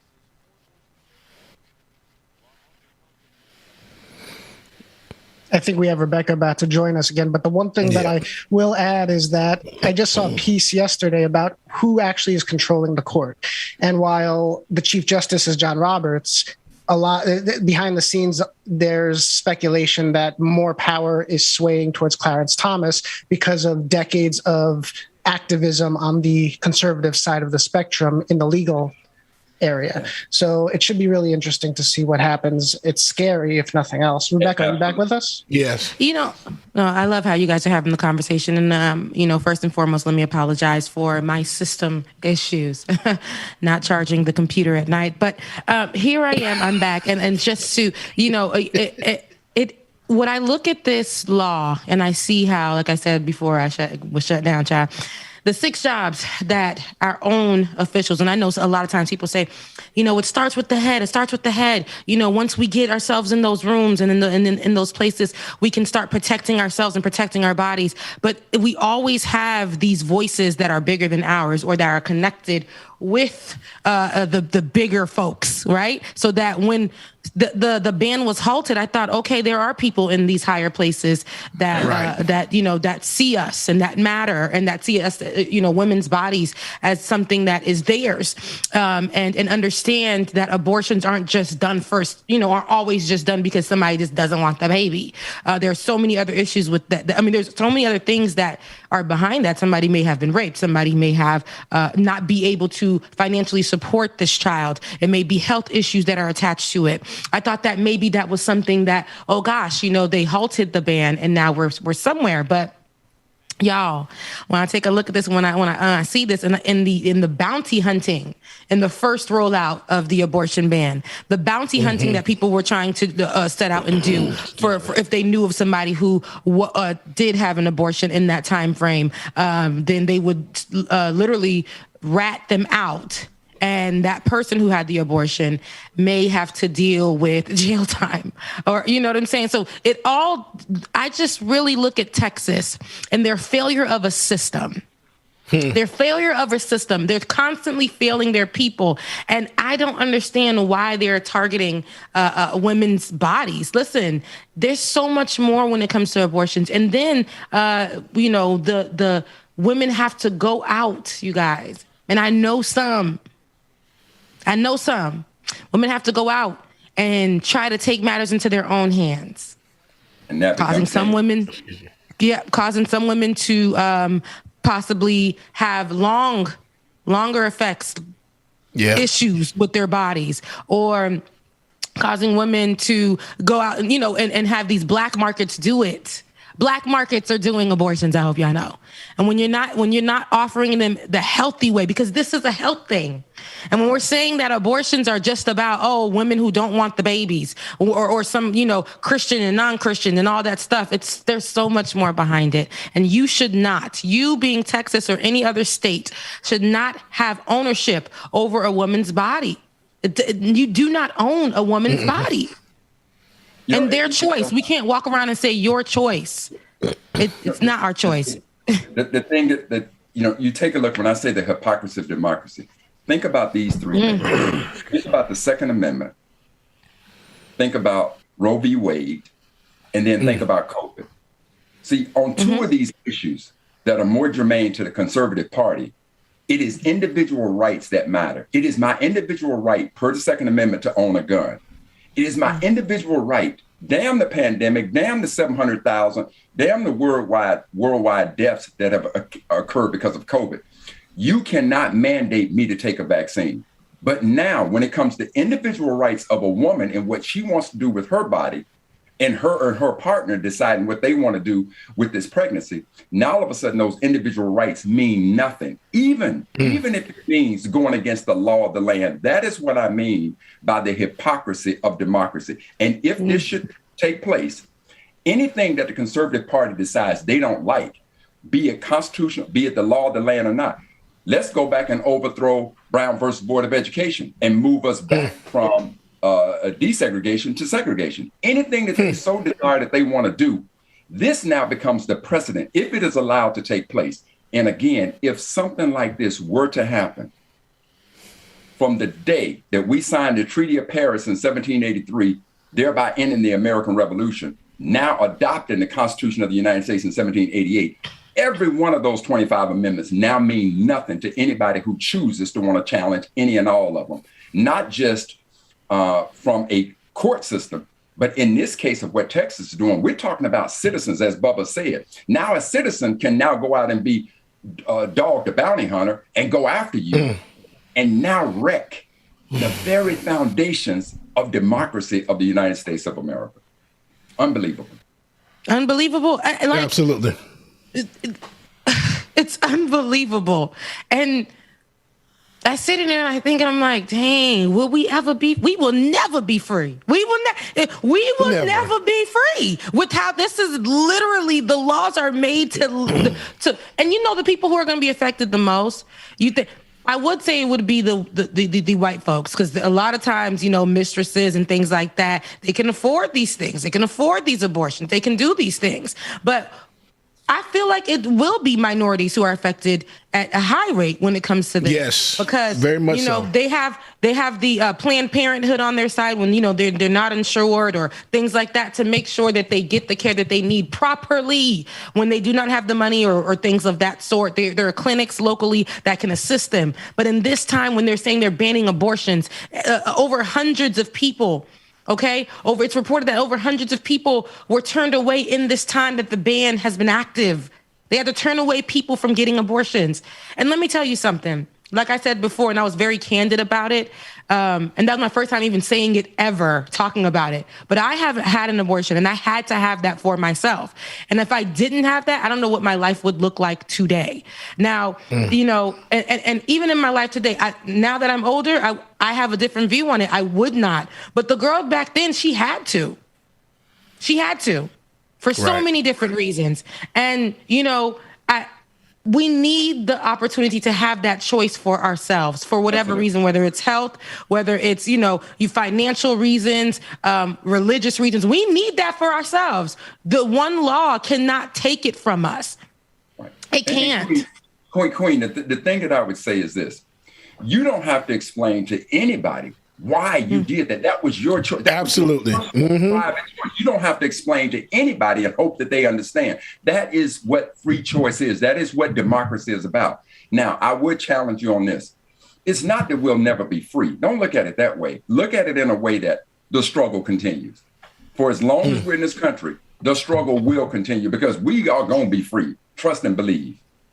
I hope, if not in my lifetime, I hope in my baby's lifetime. If not my baby's lifetime, I hope some, because I know our ancestors probably thought the same thing, that, you know, we probably would never be able to be on a, you know, on our, let me not say our Lil's television show, our show, you know, and talk about these particular things and have these conversations and hold these white folks and black leaders accountable. They probably never would have fathomed that, but here we are. So hopefully, Lord, in the day of what our Lord 2021, in the future, we have that opportunity where, you know, the struggle won't be as it is. I hope that it definitely progresses where we struggle less. Because I'm like the lady in the picture, Anna Lee. I am tired.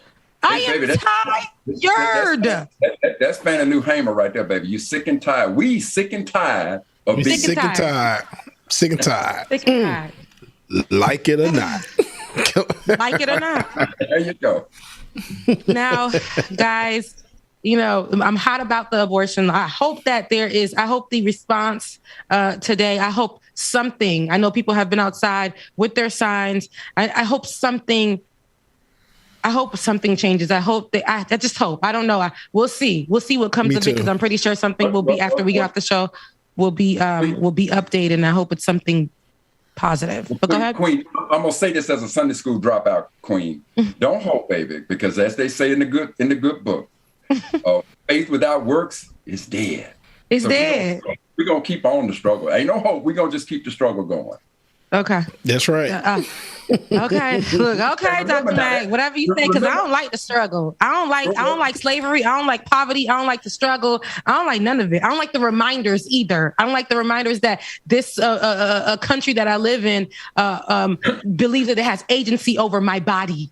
I don't like that. I don't like that it reminds me that I'm Black every day, or that I'm a product of immigrants. I don't like that. I'm tired. All right. That's all right. We shall TIIED. Just remember that scripture that came to you came via a Sunday school dropout. All right. I hear you. So this next story, you guys, it's probably going to get us a little tense. I really wanted to cover it when I saw it first, but we had, we get on the show and we start covering some stories, and we don't got time, Right. Now this one was a video of cops dragging a paraplegic, and it sparked outrage. Now, they dragged this paraplegic out of a car after he stated he was paraplegic and wasn't able to get out of the car, and why. And he even asked for, the higher up for the police officer so that he can speak with that person. Now, this is going to be a trigger warning for all of us, and viewer discretion is advised. And even to see the officer himself is going to be very interesting. Let's take a look. Clifford Owensby, as seen on this body camera footage released by Dayton, Ohio police, repeatedly explained to officers that he was a paraplegic and had no use of his legs. Owensby was pulled over September 30th in a white Audi in Dayton, Ohio. Police say it was seen leaving a suspected drug house. You can cooperate and get out of the car, or I'll drag you out of the car. The police released video was edited. NBC News cannot confirm what happened before or after. The officers forcibly pull Owensby out of the car by his hair, pinning him to the ground, then dragging him towards the police vehicle. Police say they found more than $22,000 in the car. The narcotics canine dog signaled it had been in close proximity to illegal drugs. I feel like they need to train their officers to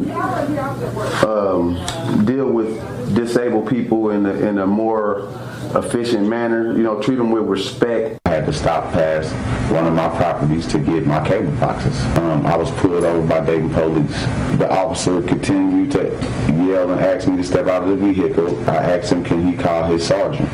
I knew that how aggressive his tone was, that it was possible that I could get hurt if they just pulled me out of the car. He reaches in the car and unbuckles my seatbelt and proceeds to try to snatch me out the car. My first instinct was to grab the steering wheel, so I grabbed the steering wheel, and I believe I closed my eyes because I did not want to see what was about to happen, and I just held onto the steering wheel as tight as I could. I don't see where I did anything wrong in this matter. It was totally humiliation. But the Dayton Fraternal Order of Police defending the officers, saying they offered to assist Owensby, but sometimes the arrest of non-compliant individuals is not pretty.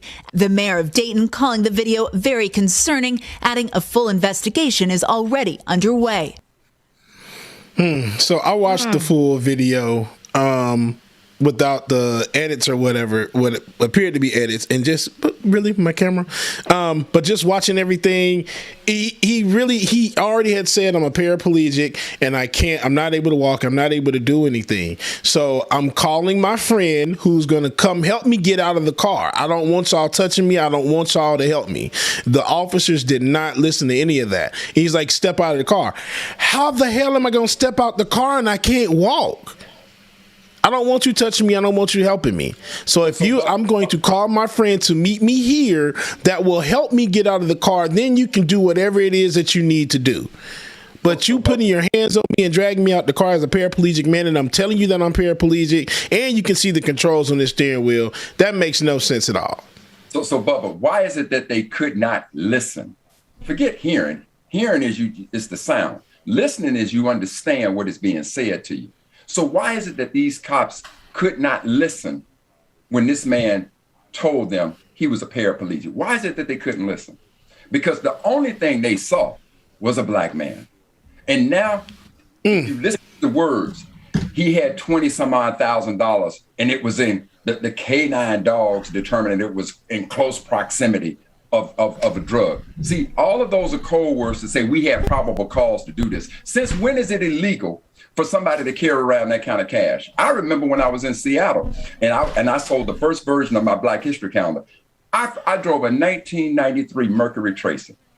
Left the windows down because I knew nobody would know that anything was in there. I oftentimes had about $10,000 worth of cash in that car in the back seat.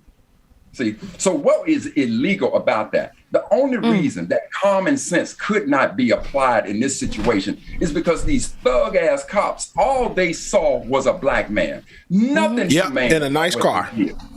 Nothing humane about what they did. And then for the mayor of Dayton to say this is very concerning, what the hell you mean it's very concerning? So to your point, Bubba, you can look at the steering wheel and see that this man's had controls on this steering wheel, that if he's telling you he's paraplegic, the controls on that steering wheel validate what he's trying to say. But instead of trying to be reasonable, they could not listen because all they saw was a black man. And these thugs acted in such a thuggish way. And I want you to understand what the definition of thug is. You know, that's a person who commits a heinous crime. And to drag a person who is a paraplegic out of the car when they have told you that they do not have use of their legs, that is a violent act. Thus, the appropriate term of thugs is applied, like it or not. Yes. Absolutely. And I agree with you 100%.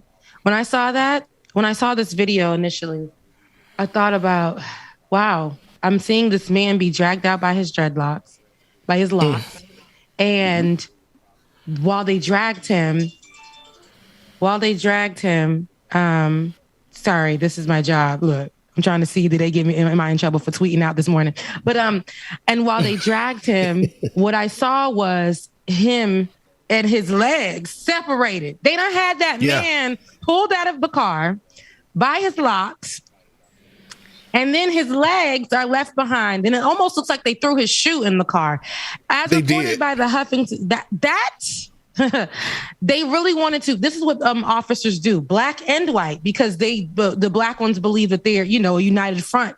And when they put on that outfit, when they put on that uniform, they too have to walk in the white supremacist way, you know, the systemic way that is built and drenched in white supremacy. Now, you know, what I read, according to the Huffington Post, is that a 3-year-old was also sitting unrestrained in the back seat of the vehicle and was also removed. So don't know if that was his kid or not, but just imagine. It's almost like they do this to I've said this a lot about when I see these officers and what they do to especially young black men. How when these thugs do this to young, and I keep looking at this arm and I'm like, is that a black man pulling him by his hair? It's just very, it's pissing me off. But whether black or white, these police officers literally abuse their power so many times. These thugs, these pigs abuse their power and do not do, and they call this protocol. They call this protocol. If the person is saying they're a paraplegic, right, they are telling you, why are you pulling me out of the car? Why are you asking me to come out of the car? And I can't come out of the car the way that you think because I ain't got no legs. Like, I'm a paraplegic. Hey, like, hello. And you still are telling me if you don't come out the car, I'm going to make you come out of the car. The embarrassment, the belittling, the identification and trying to hone in on that, what the weakness is on this person and making them feel small. That is what these officers, we see them in these videos, they constantly do. When we saw that one, the officers, when the man pulled into that gas station, when we saw that on video and he made him get down and the man was saying, hey, I serve for this country. So, and he literally made him get down anyway to belittle him. This is what we see these officers do all the time, abusing their power. And it hurt me to see that man treated and dragged out like yesterday's trash. Yeah. Yesterday's trash. And Queen, also remember this situation. When a brother was at a convenience store and the cop now told him, show me your identification. So the guy reaches for his wallet, and the cop shoots him. The thug shoots him, saying, well, I thought you was reaching for a gun. Well, fool, what you want? You just told me to show you my identification. I'm reaching for my wallet. You sitting there looking at me, and now the thug shoots him. But see, here's the other piece to me. Now they want to say, and if you listen to the narrative closely, well, he was seen coming from a suspected drug house. Okay, so now let's call it probable cause. So you think you got probable cause. Where's your probable logic when the man tells you I'm a paraplegic? And to Bubba's point again, you looking at a steering wheel that shows you that this man is telling you the truth, that he has controls on his steering wheel that would indicate that he is a paraplegic. Where's your common sense? Where's your probable common sense there? You don't have it, and you don't have it again now that you mentioned his hairstyle, Queen. You don't have it because you're seeing a black man. You're seeing locks, and now all you see is now I got license to abuse my power. You thugs, all of them. And then my thing that irks me to the core about this as well too is that he had over $22,000 stuffed in the floorboard of the car. The cops didn't know that when they pulled him over. They didn't know that when they pulled him over. They didn't know any of that until after he was already out of the car and y'all starting to search and tear up the car just because he was at a suspected drug dealer's house or wherever the hell you say he was. To me, it's just pointless. It really makes no sense at all. And they try to frame that fraternal order of police, some BS, straight up BS. And trust and believe, Bubba, the FOP will be calling you, talking about will you contribute to the fraternal order of police. All I got is one question for them when they call me. Do Black Lives Matter? Click, they hang up. I don't have to hang up. They hang up when I ask that question. And here's an example of why. And don't tell me that it is a few rotten apples, because to your point, Queen, it looked to me like there were black officers in that video as well. And even if a couple of them, even if some of these thugs were not the ones who grabbed this man by his hair, those who stood around and watched, in the words of Dr. King, it comes a time when your silence is criminal. And they're just as rotten as the one who placed hands on this brother and pulled him out of that car. Thugs them all. Yeah, I agree 100%. And go ahead. Just to clarify on the story, in the press conference when Clifford was speaking, he did say that the one that initially that one of the cops was white. I think it's the one that initially grabbed him. He didn't specify the other one, but to your points, they weren't all white. He is a father of 7, and the child in the car was his. Okay, thank you for that. Point, even if you come to the point of the child not being restrained, it is possible that somebody else placed the child in the car and maybe didn't buckle in, and it was just an accident. Now, if that seems like, Carl, you're reaching, okay. There have been cases where parents have left their children in a car and these children died of heat stroke. And the parent argument was that I simply forgot. And they got off of that. But now you want to now say we're going to charge him because a child was unrestrained in the car. But Bubba, to your point, they had none of this. They had none of these facts when they pulled him over, because he came from and they didn't say he came from a suspected drug house. He was driving by what was deemed a drug house. So had no reason to do what they did. And now here comes the narrative. And we have to pay attention to the narrative in which they use, because this will become their justification to say there was nothing wrong about what happened to Brother Clifford. Yes. And I think in this particular moment, I don't even know what's going to come of this because of what the cops didn't know when they pulled him over, right? They didn't know that he had that amount of money in the vehicle. They didn't know that he had a child that was possibly unrestrained in the back seat, 3 years old. They didn't know that he was a paraplegic. All they saw was a black person with that hairstyle driving the car, to your point, Dr. Mack. Yep. And so now what they do is they challenge him. All he asked was, hey, could I speak to the detective, the higher up? I need to speak to someone over you because you're not listening to me. And they thought, oh, this ER is trying to challenge me? Oh, no. I'm a police officer. Okay. Blue lives matter. Thin blue line around here. You don't speak to us in no kind of way. So now I'm going to embarrass you and I'm going to belittle you. And that's why I think that Clifford Owensby, went over to the NAACP. And I'm glad that they saw it like that, because they know what he would be viewed as in the media. Those points that I just told you were highlighted in the article that I read, because that's what they want us to see. So in the media, they want us to view him as a thug instead of what we saw on video. What we saw on video were these cops not acting like the good cops, not having the proper conversations, not going by what we know to be protocol, right? We caught them doing what we know that they do all the time, but now it's on video. And even though we see it, the narrative that they want to put out there about this man, Owensby, Clifford Owensby, is that he's a thug. He's possibly a drug dealer. Mm-hmm. And he's over here putting his child's life in danger. Let's focus on that. And Sister Queen, what would be very interesting if we could do this is to now go back and show the video of the ex-Port Authority commissioner who was on the side of the highway absolutely berating the highway patrol about the fact that they pulled over her child who went to an Ivy League school along with some of her classmates. I mean, absolutely berating this woman, knowing that all you had to do was just imagine that this woman was a Black woman speaking to these cops the way that they were. Oh, they were so mannerable. They let her just go on and go on and go on. And now here's a man in a very calm, demeaning, a very calm way, explaining to you that I'm a paraplegic. And this was the result. Because I guarantee you, they didn't lay not one hand on that white woman when she was berating them. And if you pull that video up and listen to the audio of it, of how demeaning she was to these cops, they just sat there very calmly. And now here's this brother sitting there very calmly. And look at the actions. I'll say it again. They're not cops, they're thugs. Those who pulled it out and those who stood by and allowed it to happen. Thugs. Yeah. Right.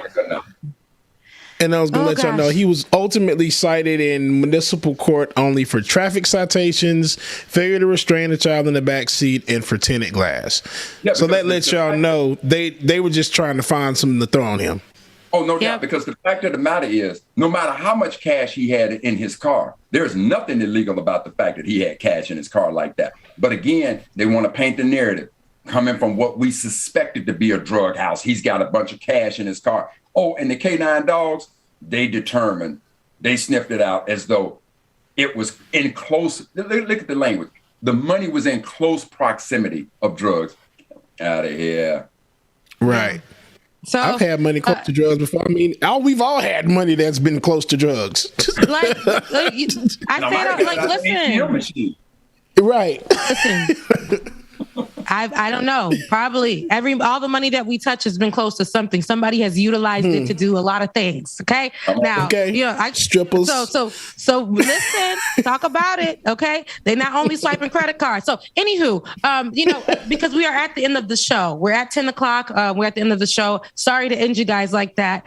Just wanted to give a quick update on Owensby. As we saw in the video, he filed a complaint against the police department with Dayton's NAACP for profiling him, as we saw, for unlawful arrest, illegal search and seizure of his vehicle, and for the officer's failure to read him his Miranda rights. Okay. So, and the NAACP was like, oh, so we saw this video and we saw he didn't reach your Miranda rights. Let's add that to it. So before he was taken into custody and was transported to jail. So that's according to the local chapter from this weekend. So we will be on this, continue to follow this as this develops. Yeah. Oh, for sure. And hopefully something great comes out of this, because we're not dealing with that. Yeah. We will not stand for it, or we will not. Okay. So, but catch us in the after party. I hate to leave y'all. We will not have it all, but I hate to leave you guys like this. So, Bubba, please give them something they can vibe to. And for all of you guys who aren't Patreons, you're going to miss out on a great after party. But there's time. You can become a Patreon today at patreon.com/like it or not. Patreon.com/like it or not. I love you guys. Meet it, and I'll see you in the after party. After party, meet it, y'all. Yeah. This is what y'all know what time it is. Get your coffee, your tea, remix. drink, whatever it is you need. Only a piece of y'all. Thank y'all so much again for tuning in. 9 a.m. to 10:30. Yeah, like it or not, is on your channel. Yeah, politics. We enjoyed y'all today. Make sure that y'all tune into the after party if you have not already become a patron. Patreon.com/like it or not. Patreon.com/like it or not. So stick around. After party. Here we come.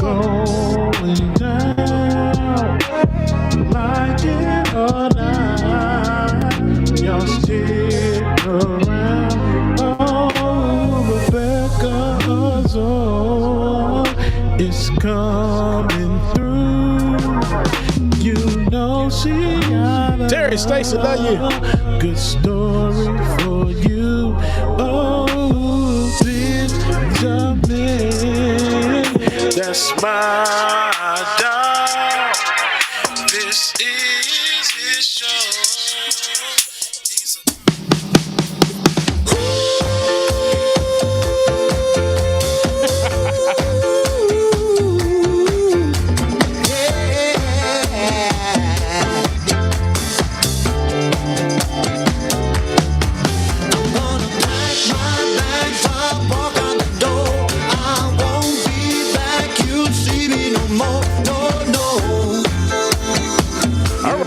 See y'all in the after party. Make sure that y'all stay tuned.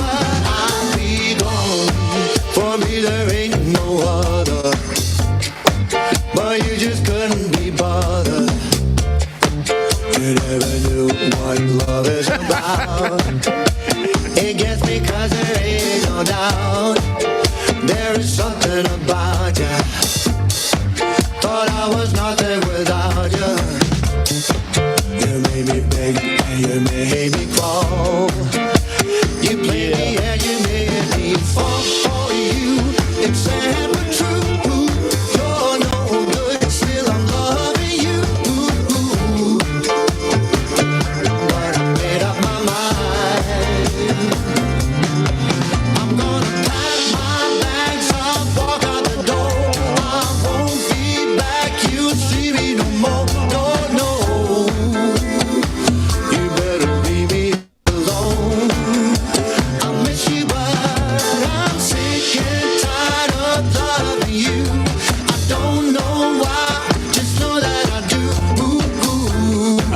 Y'all make sure y'all stay tuned. We got some more coming up next. We are in the after party now.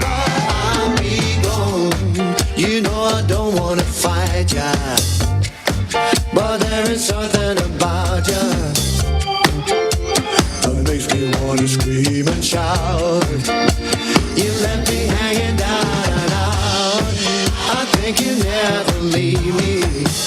Okay. But you cheated and deceived me. You never cared for me at all. You had me at your beck and call. It's true, I'm a sucker for you. You're no good, still I'm loving you. But I made up my mind. I'm gonna pack my bags, I'll walk out the door. I won't be back, you'll see me no more. No, no. You better leave me alone. I miss you, but I'm sick and tired of loving you. Don't know why, just know that I do. Please leave me alone. I'm gonna miss you, but I'll be gone. Yes. I sure will miss you. Yeah. I'm gonna miss you. I'll be gone. I sure will miss you. David, yes you are. What are you talking about?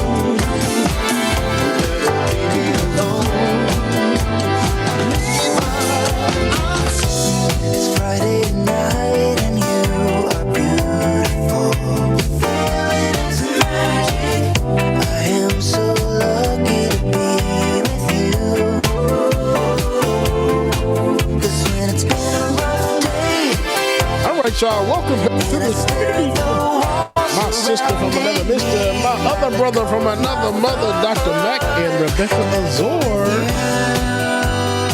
Listen, I was just like, let me put myself away. I was looking at myself like, where is my Zoom? But my FaceTime camera came up, and I was like, "Girl, you cute." So I was just looking at myself in the listen. Looking in the mirror like, damn, I don't brag enough. Okay, look. Okay, so I know that we started off really heavy. There's a story that I want to get into, but I don't want it to be in the after party. I'm just going to just tiptoe around it to let you guys know that we will be discussing this in tomorrow's show. So to prepare for that, trigger warnings and discretion is advised. But the Jelani Day story, just quickly, briefly, the young Black man who was missing for a long time and finally found, and the details surrounding that are very interesting as well. When he was found, he was found in the water, and his kidneys and organs were not how people were saying that they were being sold in the black market. They actually were affected due to him being in the water so long. His parents, not knowing that the body was found, and they never knew what was going on with the body for about over a few weeks. So there's so many details surrounding Jelani Day, and I want to juxtapose that with the white woman, and I forget her name right now, but the white girl, the young white woman who was missing, and how that was all over the internet, how that was all over the media, and that was wall-to-wall coverage. But with Jelani Day and many other Black faces that go missing, we don't get that wall coverage, and we don't get the instant understanding about what happens or what happened with those people. So, I definitely want to touch on that conversation tomorrow. So be prepared for that, because that's going to be one interesting story. And as we have updates with the recent funeral that happened, I think back to Emmett Till, and how the mother, because of the decomposition of Jelani Day's body, and the story surrounding it, and the questions surrounding it, how the funeral happened, and she felt like that wasn't even her son in the casket. So that conversation for tomorrow. But I don't want to end y'all on that note. So we're going to go into some Black joy now for this clip that I'm going to play. For those of you who think that gospel music has gone too far. Now, Kirk Franklin, right? There's this challenge online with Omarion. Now, I've seen this video long ago. I remember when it happened. And I guess, the TikTokers on the TikTok, they thought it was funny to recreate it. Everybody. Yeah, but Omarion doing a particular dance. This is back when Omarion cut his hair, cut the dreadlocks, and wanted to show the kids that he still had it. So that went viral. Everybody was recreating it. But this specific recreation from Kirk Franklin, I think it's a winner. It's a winner. Winner chicken dinner. Let's take a look at it. It's one.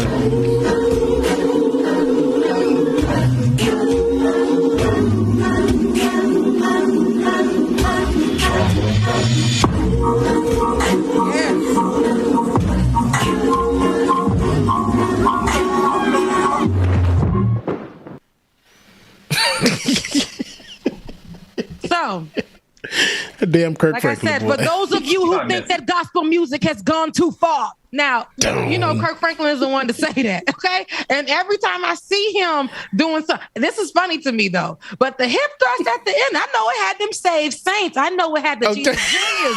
I know it had them in the amen corner like, my God, today. But why? The Christians is like,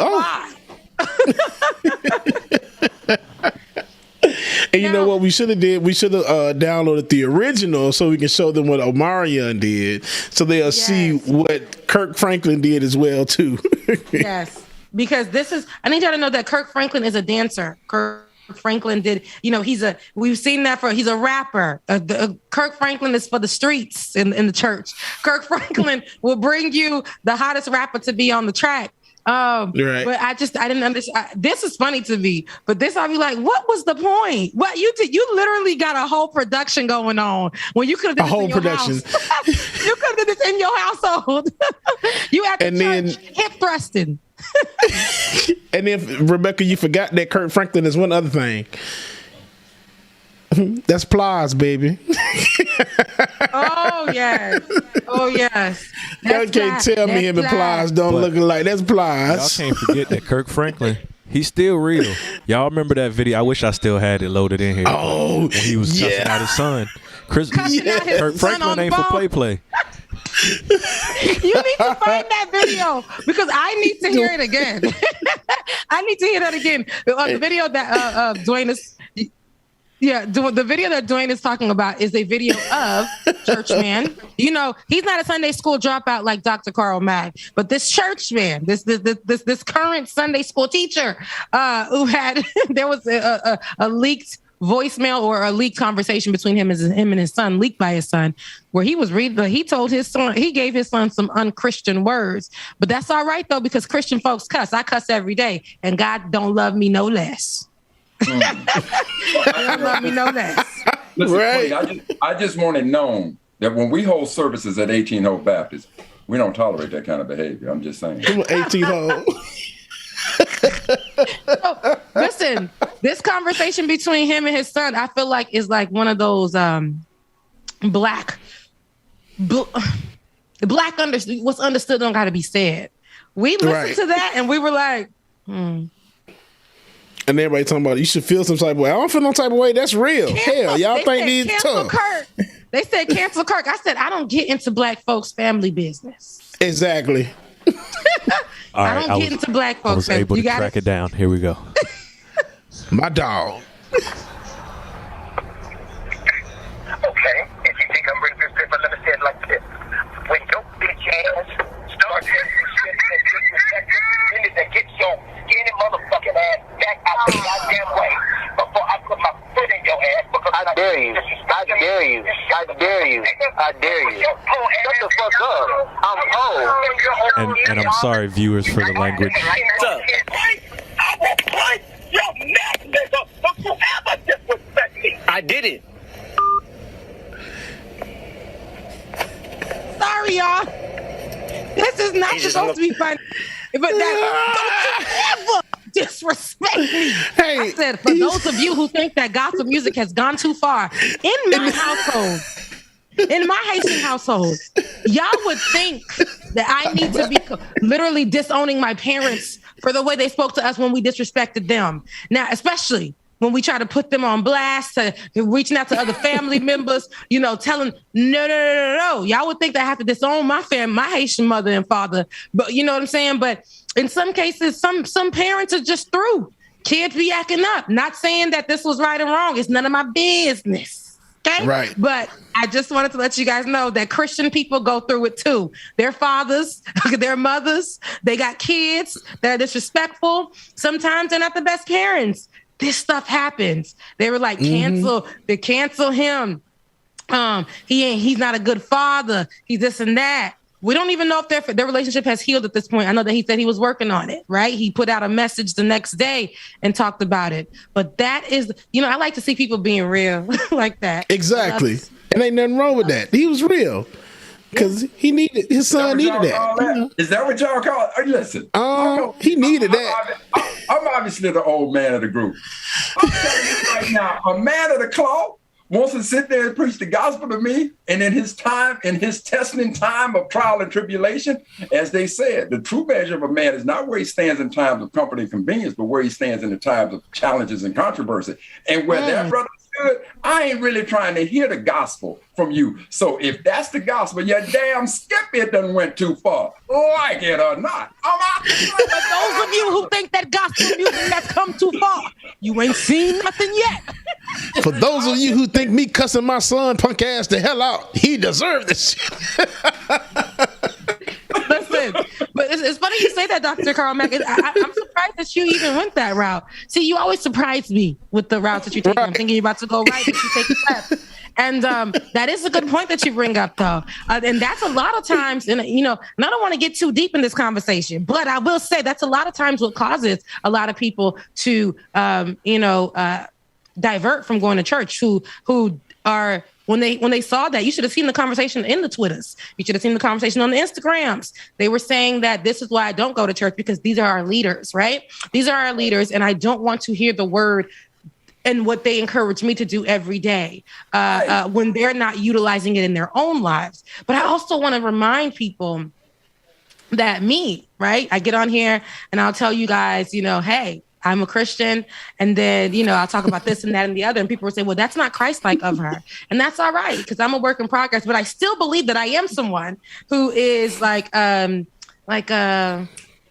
messenger, right? I give a word. I give a word, maybe not the word, but I give a word, and you got a following behind it. And not many people may like it. Many people may like how I say that I am a follower of Jesus, and at the same time I talk about sex, or at the same time I may say a curse word, or whatever the case may be. But listen, let me tell you, you got to be real as they come, right? And I think seeing Kirk Franklin in that way, it showed me that he was real. But I have leaders too, though, that made me question their leadership. A lot of them, Queen. Lot of them. Go ahead. I get it. See, we members of the sheep. He's the shepherd. There's a higher standard for the shepherd. I ain't trying to hear that shit from the shepherd. Okay, I get it. But he's the damn shepherd. No. Bad. Can't stand Dr. Mac. So listen, okay, now, I don't know. See, I don't know. I do feel the kind of way that he like right now. So he had this song, and I'm trying to remember what it was. Melodies from heaven. I think that was it. Rain down on me. That song, right? Mm-hmm. And then so it was remixed with like an Uncle Luke type beat. And they had the girl in a thong, like a caricature in a thong, and they had like her behind being slapped with the rain, and they was like, rain down on me, rain down on me. And then Kirk Franklin got upset and said the only melodies from heaven will be, he's like, there was no remix when it comes to the gospel music. But then I'm thinking to myself, but the first song you did had salt and pepper in it. And then you recently dropped a song. I think it was with Lil Baby, not like too long ago. So that hypocrisy right there. The We Will Win song. Oh my gosh. I'm like, but I don't want to hear melodies from heaven with people getting their ass smacked. No, because when I hear melodies from heaven, I'm asking the Lord to rain his blessings down on me. I want him to rain his blessings down. That's what I want. I want blessings, not other things. Okay. Now, but he was, and I understood what he was saying when he said that. When it's about the Lord, let it be about the Lord. But he be remixing, he be adding all kinds of stuff. And like him doing this worldly thing, right? What the old folks call worldly, this worldly thing in the church. Like, I don't mind it, but it's also like he does play both sides of the fence for me. Well, Queen, I'm going to just go ahead again from the Sunday school dropout. I think somewhere somebody said, beware of the wolf in sheep's clothing. He ain't going to let it go. All right, then. Listen, we're going to keep it right there. I hope you watching this and you can appreciate that while I was in Sunday school, before I dropped out, I didn't hear the word. I actually listened to the word. And I ain't fooled by that shepherd. Because that's all. Listen, like it or not. Okay, so we have some more great clips, and I think these are great. You say, Dr. Mack, that you not only in Sunday school were hearing, you were understanding, you were learning, and you were applying in that time. And so these next two clips, I want for all of us Black people. And Hello? this next Is this clip, on? Yes, it's on. Girl, you know he can't stay away, girl. I don't like him being. I don't like it. I don't like it. Ben doesn't know how to stay off when he actually supposed to be doing something else, apparently. Girl, you know he can't be. Listen, it's the after party. I was literally about to transition so well into this next clip. I know. Here you go. But y'all attacking my boy Kirk Franklin. That's my dog. Y'all had to come in and defend my boy Kirk Franklin for a second. But not for real. You let out, please. What you saying about that, man? But I also would say this has got to be one of the funniest segments I've seen in a long time, and it should go viral. And if Kirk sees it, I just wanted to be on the record that I still want to do an album with him. So that's all I got, Rebecca. It's in your hands. And mind you, I've seen Kirk live so many times, and I've been in worship with him and all kinds of stuff. So, I ain't mad at Kirk, but these days I don't know the difference between the gospel and the rest of everything. It all sounds the same to me. And that's a wolf in sheep clothing, man.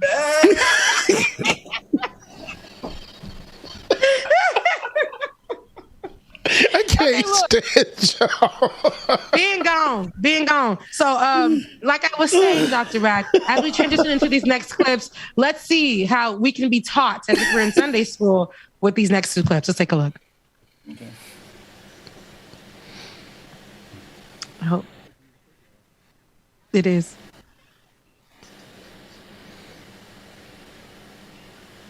I can't hear it. Those are your cookies. That's when you're gonna.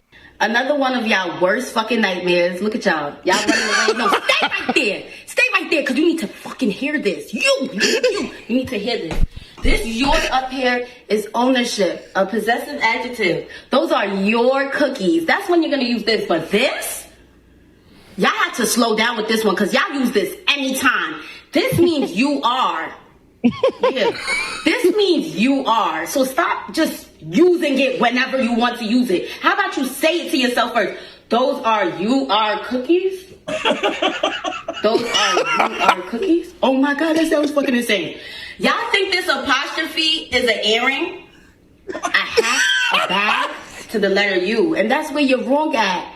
That's where you're wrong at. This is an apostrophe. The word itself means you are. That just splits the word up. This is not an accessory. It's an apostrophe. It's not an accessory. It's an apostrophe. Right. She is sad. She said that apostrophe is not an earring. You guys think it's accessory. This is not an accessory. It is not an earring. Okay? You are cookie. No, it's your cookie. And yes, like she says, those two things chew us up. They chew us up on social media as we are reading people for filth, as we are trying to lay down the law. It chews us up. It chews us up. Okay? And I think it's time for us to start. And then she says, stop blaming spell check. Okay? You're the human person. As you see spell check do that thing, you go ahead and you reply back with the correct spelling of that word. You put that asterisk on the side to let them know that you understand that was a mistake. Okay? We've come too far. We've come too far. I know that we can't be on these internets trying to drag people, and we can't get your together. Queen, I'm going to just say this. I am convinced that if this sister was teaching us English, we'd all be a little bit better. We all be a little bit better. But true. We all be a little bit better. I think so too. I think there's one more teaching that we have from this beautiful queen. Let's take a look at what else she's teaching us.